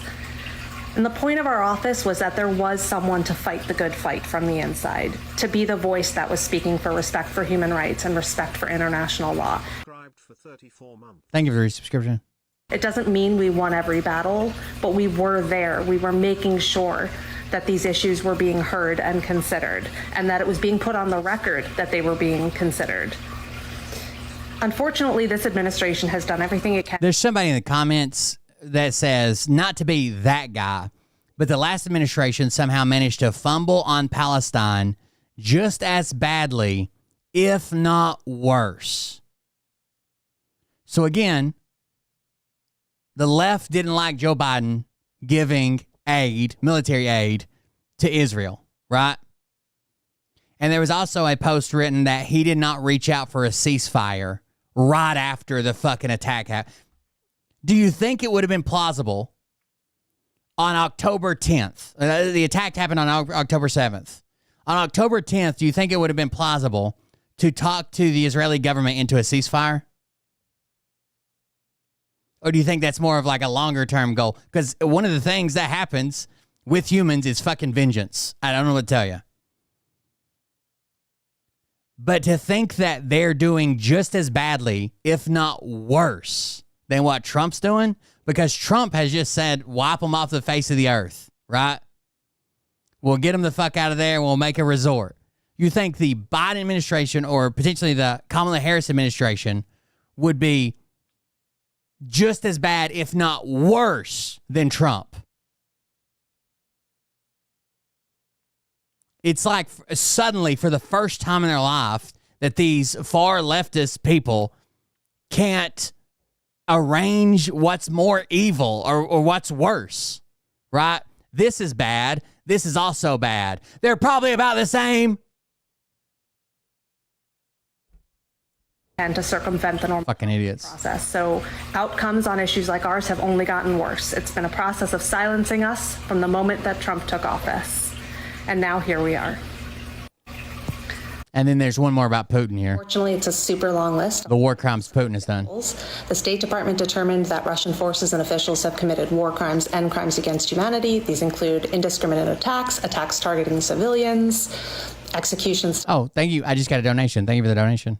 Killings, torture and detention, rape, deportations, including of children who were forcibly separated from their parents. Our own Department of Justice has charged 4 Russian commanding officers with war crimes. This is torture, inhuman treatment, and unlawful confinement of a U.S. national. And the International Criminal Court has arrest warrants out for 6 Russian officials, Putin and Lvova Belova, who is the Child Rights Commissioner, for unlawful deportation and transfer of children, and for Shoigu and Gerasimov, who unlawful deportation and transfer of children. It almost sounds like a list of the shit Trump's doing now, which is wild. Who are 2 very high-level officials in the military for targeting civilian infrastructure. And then we got Trump's new, that's all she's made so far, but I am following this account to see if anything more interesting comes out of it, especially in somebody in the war crimes department. That sounds super interesting, but who knows? And then Trump's grand new master plan. He doesn't think that the Constitution will let him get rid of the homegrowns to El Salvador. So instead, we're opening up MAGA-Traz. Where did you get the idea for reopening Alcatraz? just an idea I've had, and I guess because the judges, so many of these radicalized judges, they want to have trials for every single, think of it, every single. These crazy people want to have trials for every single person I say committed a crime. For every single, think of it, every single person that's in our country illegally, that came in illegally, that would mean millions of trials, and it's just so ridiculous what's happening. By the way, he's being disingenuous. There is an expedited deportation. And it has to depend with how long you've been here and how close you are still to the border. Things like that. It's not every single person, right? There is an expedited process. And if they would have proved more money for the courts, the lawyers that represent them, and the process, we could run a lot more people through. It's like let's say we're sorting a room full of blocks, okay? And there's 5 different colors of blocks, and the room's full of them.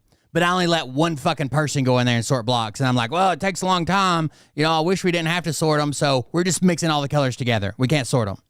When I could send 80 people in there to sort blocks and have it like arranged to where they're in different corners, or we sort them initially by one of these 3 colors, then those 2 colors. Like, obviously, there's more that you could do than just kneecapping the system and then saying, well, the system doesn't work. Fucking retard. Illegally, they came in illegally. That would mean millions of trials, and it's just so ridiculous what's happening. And it's long been a symbol, Alcatraz, of whatever it is. I mean, you know, it's a sad symbol, but it's a symbol of law and order. If you've been here for less than 2 years, or you're picked up within so far the border, you can be expedited, which just lets an ICE agent. An ICE agent can just write it off and say, okay, well, you've been here less than 2 years. You don't have any proper paperwork. The ones that are more complicated are the ones that have been here for a while, that have been working, that have withholding orders or something like that, right? Obviously. But this all came up not because he was just trying to deport people, right? It's because he was labeling them gang members and deporting them straight to a fucking prison, which I still don't understand. I made a TikTok video today. Like, let's say everything you say is true. They're illegal.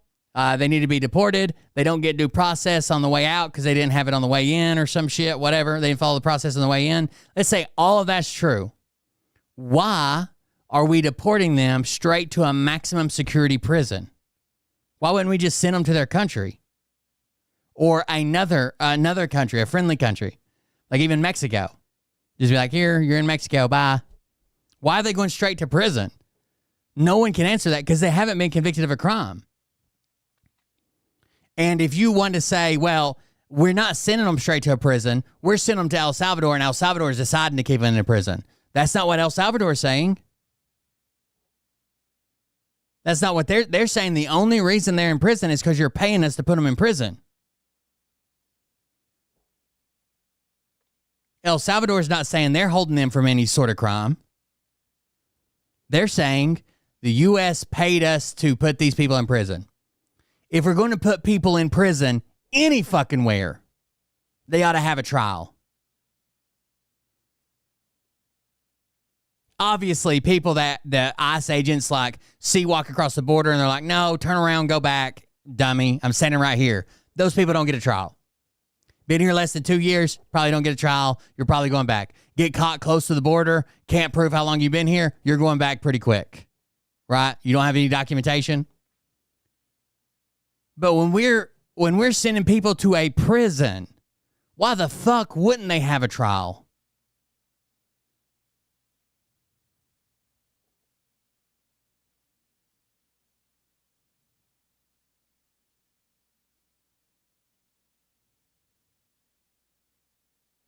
How can we morally put anybody in prison without anything?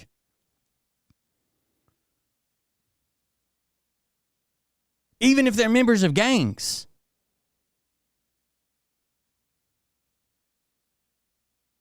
Even if that's true, even if I accept they're a member of a gang, what'd they do?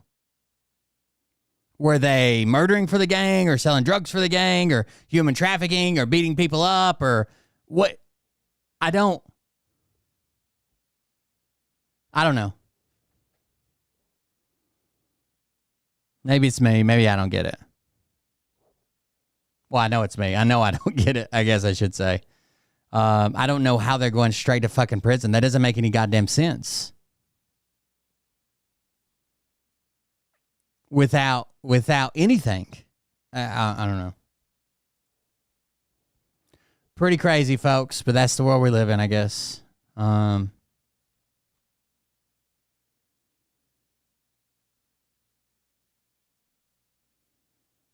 What are these? Oh, they're talking about the movie tariffs, the Bulwark. Hey everybody, this is Andrew Egger with The Bulwark. Donald Trump's in his brainstorming era recently. He's just getting on Truth Social all hours of the day and night. Hot new ideas straight from the dome. Here's one he put up yesterday while we were all finishing up Sunday dinner. The movie industry in America is dying a very fast death. Other countries are offering all sorts of incentives to draw our filmmakers and studios away from the United States. Hollywood and many other areas within the USA are being devastated. This is a concerted effort by other nations and therefore a national security threat. It is, in addition to everything else, messaging and propaganda. Therefore, I am authorizing the Department of Commerce and the United States Trade Representative to immediately begin the process of instituting a 100% tariff on any and all movies coming into our country that are produced in foreign lands. We want movies made in America again. We had to come on and talk about this. I am joined by basically our two movie gurus, Sonny Bunch and JVL. Sonny, you wrote for this in Morning Shots today. This is a lot of words that, as far as we can tell, add up to literally no even imaginable policy. It doesn't even make sense. Yeah. Contours of what smarter minds than me imagine it could, in theory, mean. Sure. So let's steel man. I'm going to steel man Donald Trump's argument for him because I don't think he has any idea what he's actually talking about. Once upon a time, the movies in America were made largely in Los Angeles, in Hollywood, right? Good weather, and that's where the talent was. And then as the years went along, production started moving out into the rest of the country, into locations where you had good spaces, you had wide open vistas, or you had industrial plants that you wanted to use, whatever. But also because there were tax incentives, right? So if you've ever wondered why, for instance, so many Walter Hill movies in the 1970s and 80s are shot in New Orleans, it's not because he loves New Orleans. I mean, I think he does like New Orleans, but it's not just because he loves New Orleans. It's because there were really good tax incentives in Louisiana. So other states did this. Michigan has done this. Most recently, Georgia did this. Hey everyone, this is Andrew Egger with a huge production hub in Georgia, or there had been until very recently. That's where most of the Marvel stuff was shot, for instance, right? If you've ever watched a Marvel movie, at the end, Marvel movies, Georgia Peach. Thanks to there it is. That's what I was telling you. Also the what were we talking about? The Walking Dead. The Walking Dead wasn't supposed to be that big of a hit, but as it was, but it was shot in Georgia. State of Georgia for the generous tax credits. Well, Marvel has moved from Georgia. They moved from Georgia to London because London has now offered the best tax credits. There are many. You're saving an enormous amount of money, tens of millions of dollars to shoot in London right now versus what you had been saving in Georgia and elsewhere. And you can do this with these big budget movies because they're all basically shot in what they call the volume, the LED volume, or in warehouses with green screens. Like you don't actually need to be in a place. You can do it more or less anywhere. So the theory here is that these are uncompetitive tax advantages that foreign nations are using to destroy the homegrown American film industry. Again, that is the argument. If that is the argument, then there are different things you can do to improve the standing here. You can offer your own tax credits. You can make it easier to get permits in Los Angeles, whatever. Tariffs are not how you do it because, and this is what everyone I have talked to today in the industry and kind of around the industry has said is, what are you tariffing? They don't even know what the actual tariffs are. Are you tariffing? Is it a good or a service? Well, that's the trouble. We'll get into this in a second because if the administration is levying tariffs on services, that creates a very bad thing for very large industries in America that have been pretty supportive of Donald Trump so far. We'll get into that in 1 second. But so like you say, he says 100% tariff on films that are shot overseas. Well, what does that mean? Does that mean it's a 100% tariff on the budget of the picture? So a movie like Avengers Doomsday, right? Shooting in England, right? Just started shooting in Great Britain right now. That movie cost $300 million, let's say. I don't know what the actual number is. Let's just say $300 million. Does that mean is a 100% tariff on that film a $300 million tax bill? Exactly. Or How do you even capitalize and Marvel and say you got to pay? How do you even calculate this before you can sell ticket number one? I don't know. Nobody knows. Is it a tariff on just the tax rebate, right? So if they get $60 million back in tax money from Great Britain, however that breaks down, does the studio then own the $60 million? All right, who knows? Sonny, could it be a tariff on the ticket sales for just that movie? Well, so when you go to AMC, your ticket for Avengers Doomsday costs twice what the tickets for everything else costs. So this is another possibility, right? That you do it on a ticket by ticket basis. You put this on the onus on the consumer. You just say to the consumer, and AMC, it should be noted, AMC theaters, Regal cinemas, wherever, Alamo Drafthouse. If you go to see a movie that we have designated as filmed in another country, you owe there's a 100% surcharge on your. And then it gets into a question of like, okay, well, what does it actually mean? What does it mean to film in another country, right? Like the Mission Impossible movies, those film all over the world. But would we describe those as a foreign? I think it's very straightforward, Sonny. It's like with your car, where there's a detailed accounting for each part and the country of origin of each part, so that when you look at your car, it says, 17% of parts from Mexico, 15% parts from South Korea. That's how it should be for shooting. It should be by number of frames of film. By percentage of frames. So the percentage of frames in the final cut where they were filmed. Makes sense. For movies which have animation. Oh yeah, imagine you film whole segments in New Zealand or some shit because you need the background outside the United States. This whole fucking a couple hours or days worth of filming, a couple hours worth of usable film, then it gets cut from the movie. You get tariffed on that? Computer animation in them.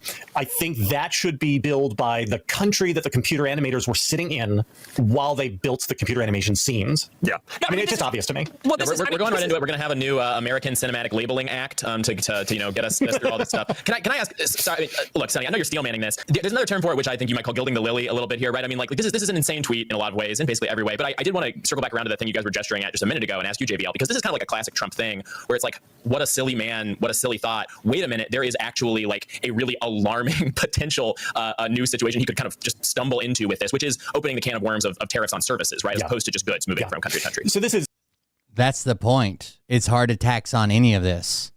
What if they filmed for 6 weeks in New Zealand and ended up only using 10 seconds of a shot from there? It's fucking retarded. I mean, okay, so one more thing about the movies. Movies are conceived of years in advance, and so this movie tariff thing is never going to happen. Trump is only in office. Let's just pretend he's only in office for 3.5 more years. The movies that are going to shoot in 3.5 years are still at the pitch stage right now. These things take forever. The concern and the reason people are freaking out is not because of like what he's going to do to the movie industry, but because this opens up. Hold on, if we're going to tax services, which would be what movie distribution is, really. It isn't a good. It isn't he's not putting a tariff on gilding the lily on the DVDs that you buy at Target, which is a physical thing you can hold. Then America is a net exporter of services. We are a high-tech information age economy. This is, I am sorry, I know there are people who just wish that their grandchildren. It's like trying to make something like ornamental or like better looking to the outside. Like he's trying to take Trump's shitty argument and make it a still man, make it a better argument. But the whole thing on his premise is even by doing that, it spools the whole the process will never work. It spools the original thing as well. Children could grow up working in factories, screwing in little screws on iPhones. That this is their dearest wish for their progeny. But for most people, what you want to do is get into the information economy where you can make more money, and that's what America's good at. And so if all of a sudden, the term comes from like a lily's already beautiful. If you try to take it and like dip it in gold to like make it a gilded lily, you would, first of all, it's already beautiful. Second, you would destroy it in the process. Amazon Web Cloud Computing is something that can be taxed and tariffed. That opens up an entire other sector of the economy for Trump to turn into a command economy the way he has with the manufacture and sale of goods, where he is basically, as he said yesterday, with goods, he owns the department store and he is setting prices. And if he decides he wants to do that with services too, yikes. I'm absolutely not a conservative. Yeah, and not just Trump, right? I mean, like this is also an area where we're, like you say, we're a massive net exporter. This is a place where other countries who are, looking for pain points in the currently existing trade war, if they were to start reaching for services, that would really start to pile up as economic damage quick. Sorry, I cut you off there, Sonny. Well, no, and like I look very specifically at the world of movies, right? In the world of movies, we are a net exporter of filmed entertainment to the entire world. The MPA for 2023, the Motion Picture Association said that I believe it was $15.3 billion. There were 0 major foreign territories that we had a trade deficit with when it comes to movies. Like the whole, like, you know, the whole tariff thing that Trump is on about is because he doesn't understand what trade deficits are. He's a deranged person who thinks that trade deficits mean a different thing than they actually mean. But even in his deranged world, we are a net export. Like, there is no trade deficit with movies. It does not exist. You got me there. Trump drove me away from the fucking party I was raised in. You got me. It doesn't exist. But again, like I can't help but get hung up on the actual nuts and bolts of this thing because it's so bizarre. Like, for instance, you have something like Netflix, right? So Netflix brings a lot of foreign movies over. Let's just use Emilia Perez as one example. Emilia Perez is a movie that Netflix bought for $12 million. The French company that made it spent some other... I think just on the announcement of this shit, Netflix lost like 4%. Ended up closing at like 1%, but it lost quite a bit just on the as well as a bunch of online services like that. Amount of money on the budget. It was filmed in France and Mexico. What do you put a tariff on for a Netflix movie like Emilia Perez? Do you charge Netflix an extra $12 million for the pickup cost? Do you charge for whatever the production budget was? Was it 10 million, 15 million, whatever that was? Do you put a surcharge on Netflix accounts? Because lots of Netflix content is made overseas. But also, this only applies to films. So what if you call Emilia Perez a TV show?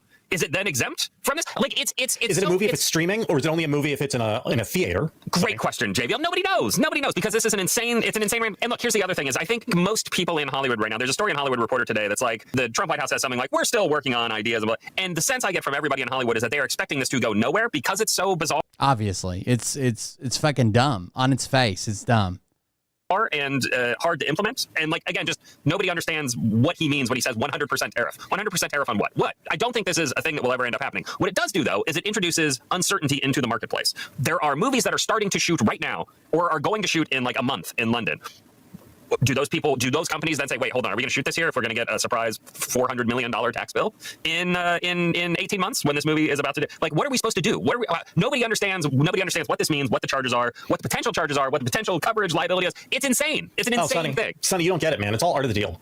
Right. It's all art of the deal. Andrew, I got a question for you. So you've been writing for the last couple of weeks a lot about Trump's crown on, crown off routine, where he's like, I control everything. I'm the God Emperor. And then, I couldn't possibly bring that guy back from El Salvador. I don't even know. Got to talk to my lawyers. Yeah.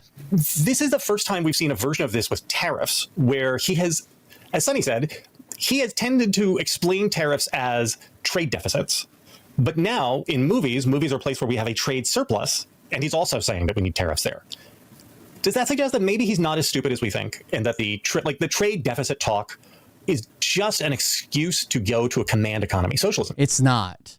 Someone needs to take away his print. Like, he ought to have to run his fucking tweets by somebody, right? This uncertainty is always bad for the economy. And it's not because he's stupid, but that's just like a rationalization he uses, and because he wants to control everything in the economy. Unless his point is to be bad for the economy. He is willing to then ignore the trade surplus and talk about how bad it is. We need tariffs because they're not shooting everything on sound stages in Burbank anymore. Yeah, and I don't even think it needs to be an either or question, right? I mean, these are thoughts that flow in the same direction in the river of Trump's mind, right? Where on the one hand, I think that it is pretty well established throughout the course of his life. He has always said the same stuff about tariffs and about trade deficits and stuff long before he ever wanted to get his own grubby little hands on the economy, right? Just as a matter of what he thinks would profit the U.S. It's this protectionism, and it's all this free money because of the bizarre cockamamie way he thinks about how tariffs operate and what their effects are. But at the same time, it is very clear that he has caught on to this secondary effect, which isn't even really a secondary effect for him anymore. It's just a both and thing, right? I mean, he loves being the guy in the chair where everyone all around, anybody the tariffs touch, they have to come to him as a supplicant. They have to, get down and grovel. Please, sir, I need a little exemption for my factory, sir. And that's the thing he loves most in the world, right? Is that, and it also kind of dovetails with just over. When someone asked him, wasn't he extorting these lawyers and these law firms? He's like, I don't know if that's what you want to call it, but I made a lot of money. I got to be doing something right. All nostalgia about sort of the way things used to be. So do people doing extortion. They make a lot of money. Does that mean what they're doing is right? Back Hollywood, guys. We're gonna make it great again. We're gonna make movies in America great again. It also dovetails with just the fact that he has caught on to, I mean, he's a big guy for like get out of jail free cards or like cheat codes. One of these cheat codes that he has figured out is that he can put a tariff on anything if he says it's a national security threat. So that's right here in the tweet. Oh, right. He says the movies are national security threats. Foreign film, yeah, it's a national security threat, man. You don't even know. It seems like the wrong kind of mental model to think of him like balancing these things against each other in his mind, because it all just is one thing. It's all flowing. He's out here vibing. He has this idea. It hits all his pleasure centers. He's like, we're gonna do it. We're just gonna do it. We're gonna make American movies great again. We're gonna put it in the thing that Donald Trump makes the decision about. It'll be good for everybody, and that's just kind of how he sees it.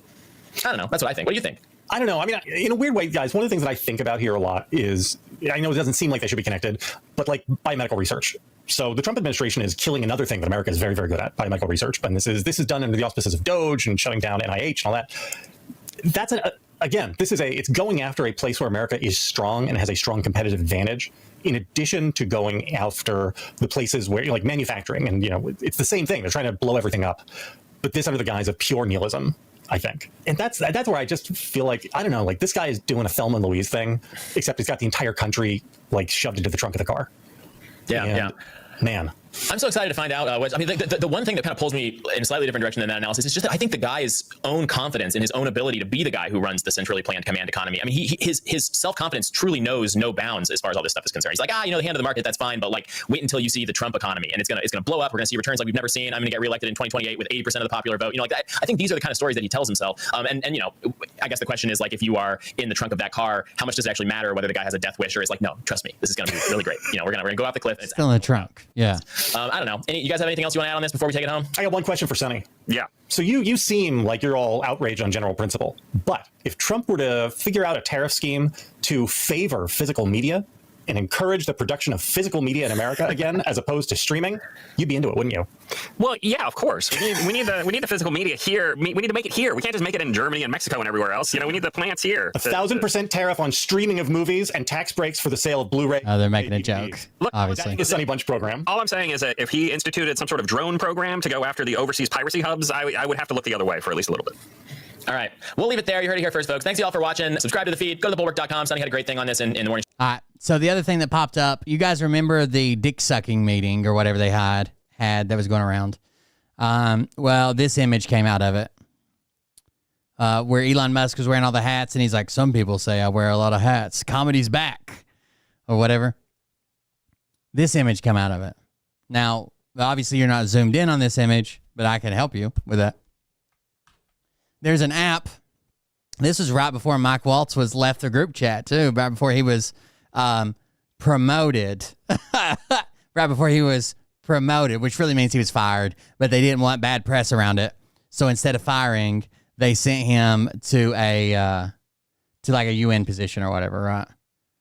They just, Trump can't admit he did anything wrong, including the signal chat. So he ended up, there's this app setting here, right? Of course. So it says a phone app that Mike Waltz, President Donald Trump's former national security advisor, apparently used to save his text messages, temporarily suspended its services. This is an app called Telly or Telemessage. Remember when we were talking about Signal and Signal auto deletes, and anything that's in any of these messages from any of his advisors or people around him or with the vice president or SecDef or whatever, they have to be preserved for the National Archives.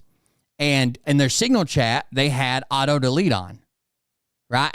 You can set it for 1 day, 3 days, a year, whatever. Auto delete deletes the messages. I think they had it on 2-week auto delete in that Houthi chat.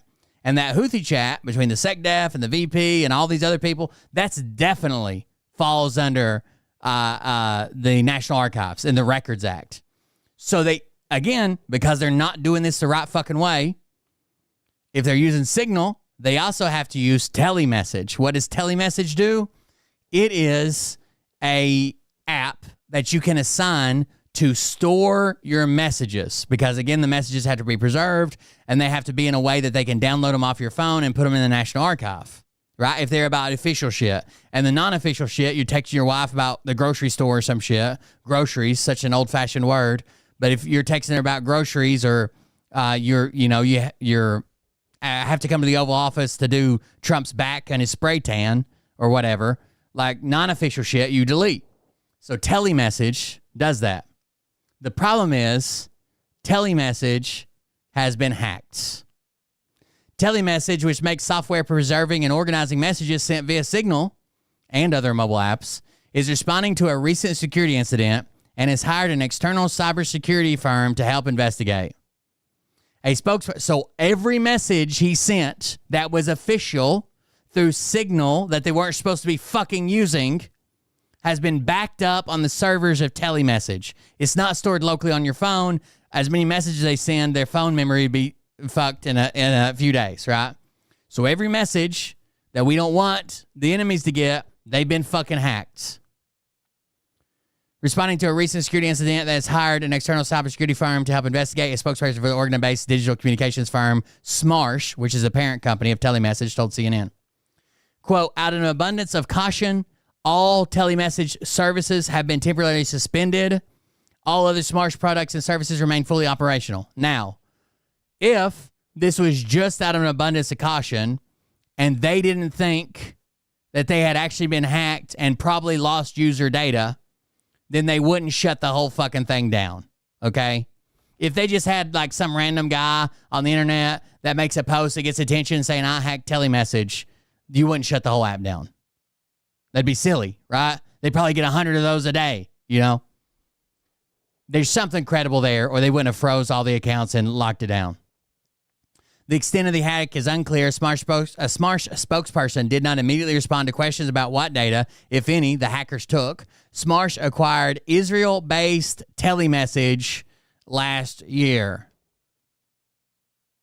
Where is telemessage based out of? So even best case scenario, there is no hack, and we're housing these messages on Israeli servers. They were acquired last year. 404 Media, a tech-focused news outlet, first reported on the hacking affecting telemessage.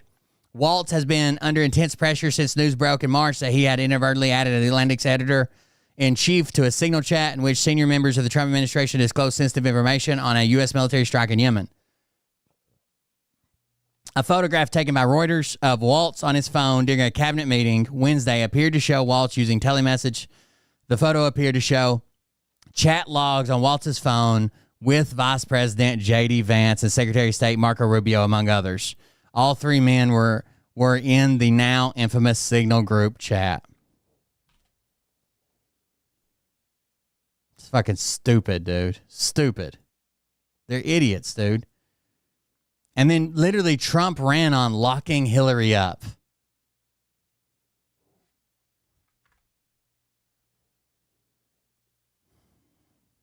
CNN has requested comment from the National Security Council on Waltz's use of telemessage.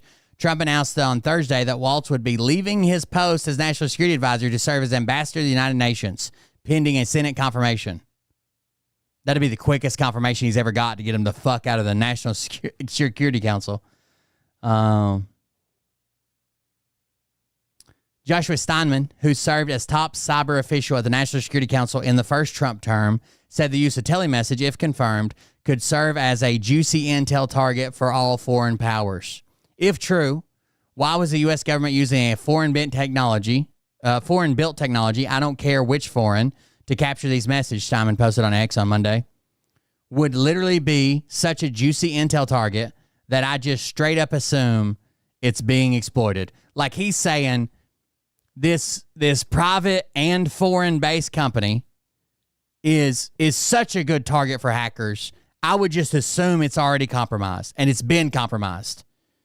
If we know that the administration is using this, it's already compromised. This is silly to even think like, oh, they might be hacking it. They might not. They've already hacked it. They've already hacked it. It's too good of a target for it not to be already exploited, which makes sense. These people are fucking idiots. And then to go back and watch Tulsi Gabbard and all her grandstanding and shit about, we're going to go to the fullest extent of the law. Anybody who leaks this information and blah, blah, blah. Bullshit. They don't give a fuck.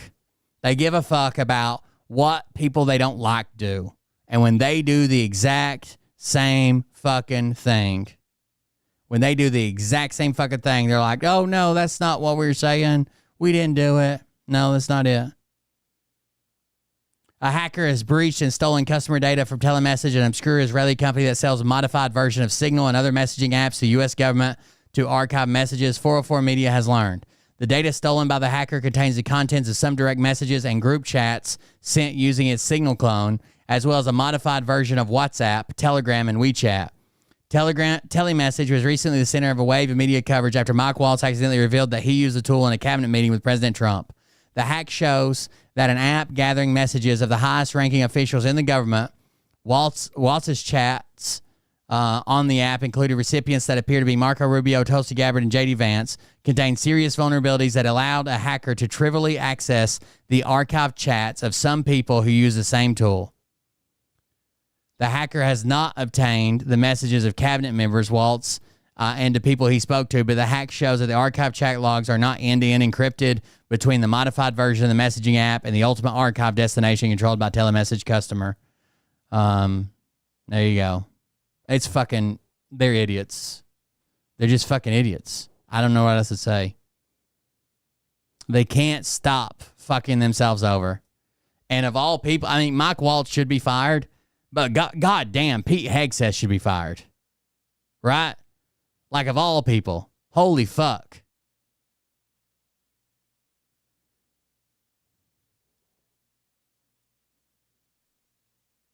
Marco Rubio is probably a competent person to serve in one of these positions, right? Who else? Everybody else is way outside of their fucking pay grade. I don't like Marco Rubio. I don't agree with Marco Rubio, but at least he's got like some qualifications to do some shit. Maybe not SecDef, right? I don't know. These fucking people, dude. They're going to burn it down one way or the other, and they don't give a fuck. All they want to do is burn it down so they can make money on the ashes.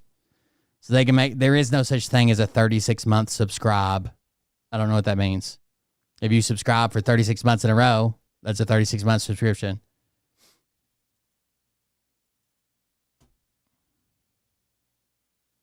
Thank you guys for joining us, I guess. Thank you for being here.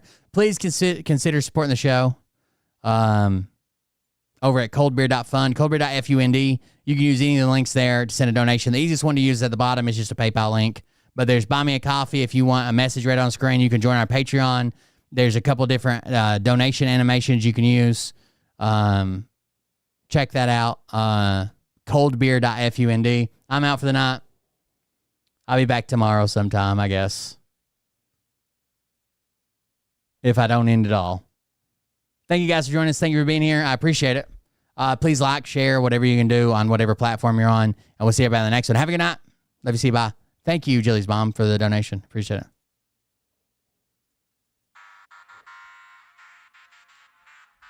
But I can tell you this about if this douchebag happens to see this particular show, you don't have the fork and balls to call out the people on Thank the Fox News talent agents. That's true. and tell them exactly who they Fucking Hegseth is a joke. You don't have the fork and balls. You don't have the balls. Okay, Scott. There's no such thing as a 36-month subscription. Subscriptions are $4.99, $5.99 a month. And if you do that for 36 months, that's a 36-month subscription.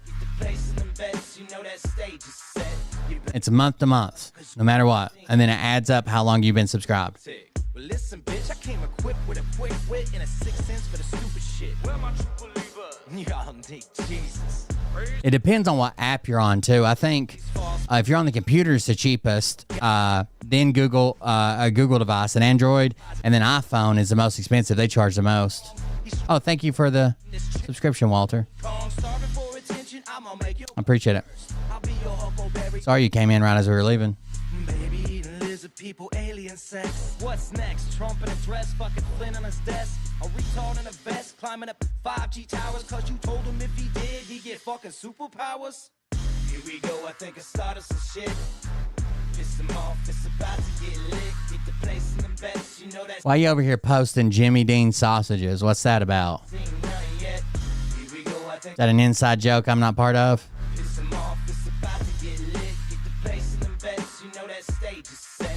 You better buckle up, cause you ain't seen none yet. I used to find clues too when I was high on shrooms. I found myself a tunnel that led to Jason Q's bedroom. Open his closet, I found some of his meat rockets. I strapped it to my shoes and then I flew through the roof. I found myself in orbit strapped to What's the next? Organic chicken? amphetamine with Trump in between. Put on a light coat of baby oil and saluted the troops. He tapped me on the shoulder and said, "This is gonna be it." Whoa, wait. Stop. What? I'll get my files. What are you doing? It's stop. Fucking stop. Is Trump attacking the potential new pope? This is lip balms and alcohol. Oh, give me a. Oh my god. Oh my God. Here we go. I think I started some shit. It's the moth. It's about to get lit. Get the place in the bets. You know that stage is set. You better buckle up, cause you ain't seen nothing yet. Here we go. I think I started some shit. It's the moth. It's about to get lit. Get the place in the bets. You know that stage is set. You better buckle up, cause you ain't seen nothing yet. Have a good night, guys. Down goes Nino. Please say it isn't so. Got him backed up on the ropes, trying to ram it down his throat. Now things are getting rocking. He was doing so well. It's all over. Hands on his shoulders. They ringing.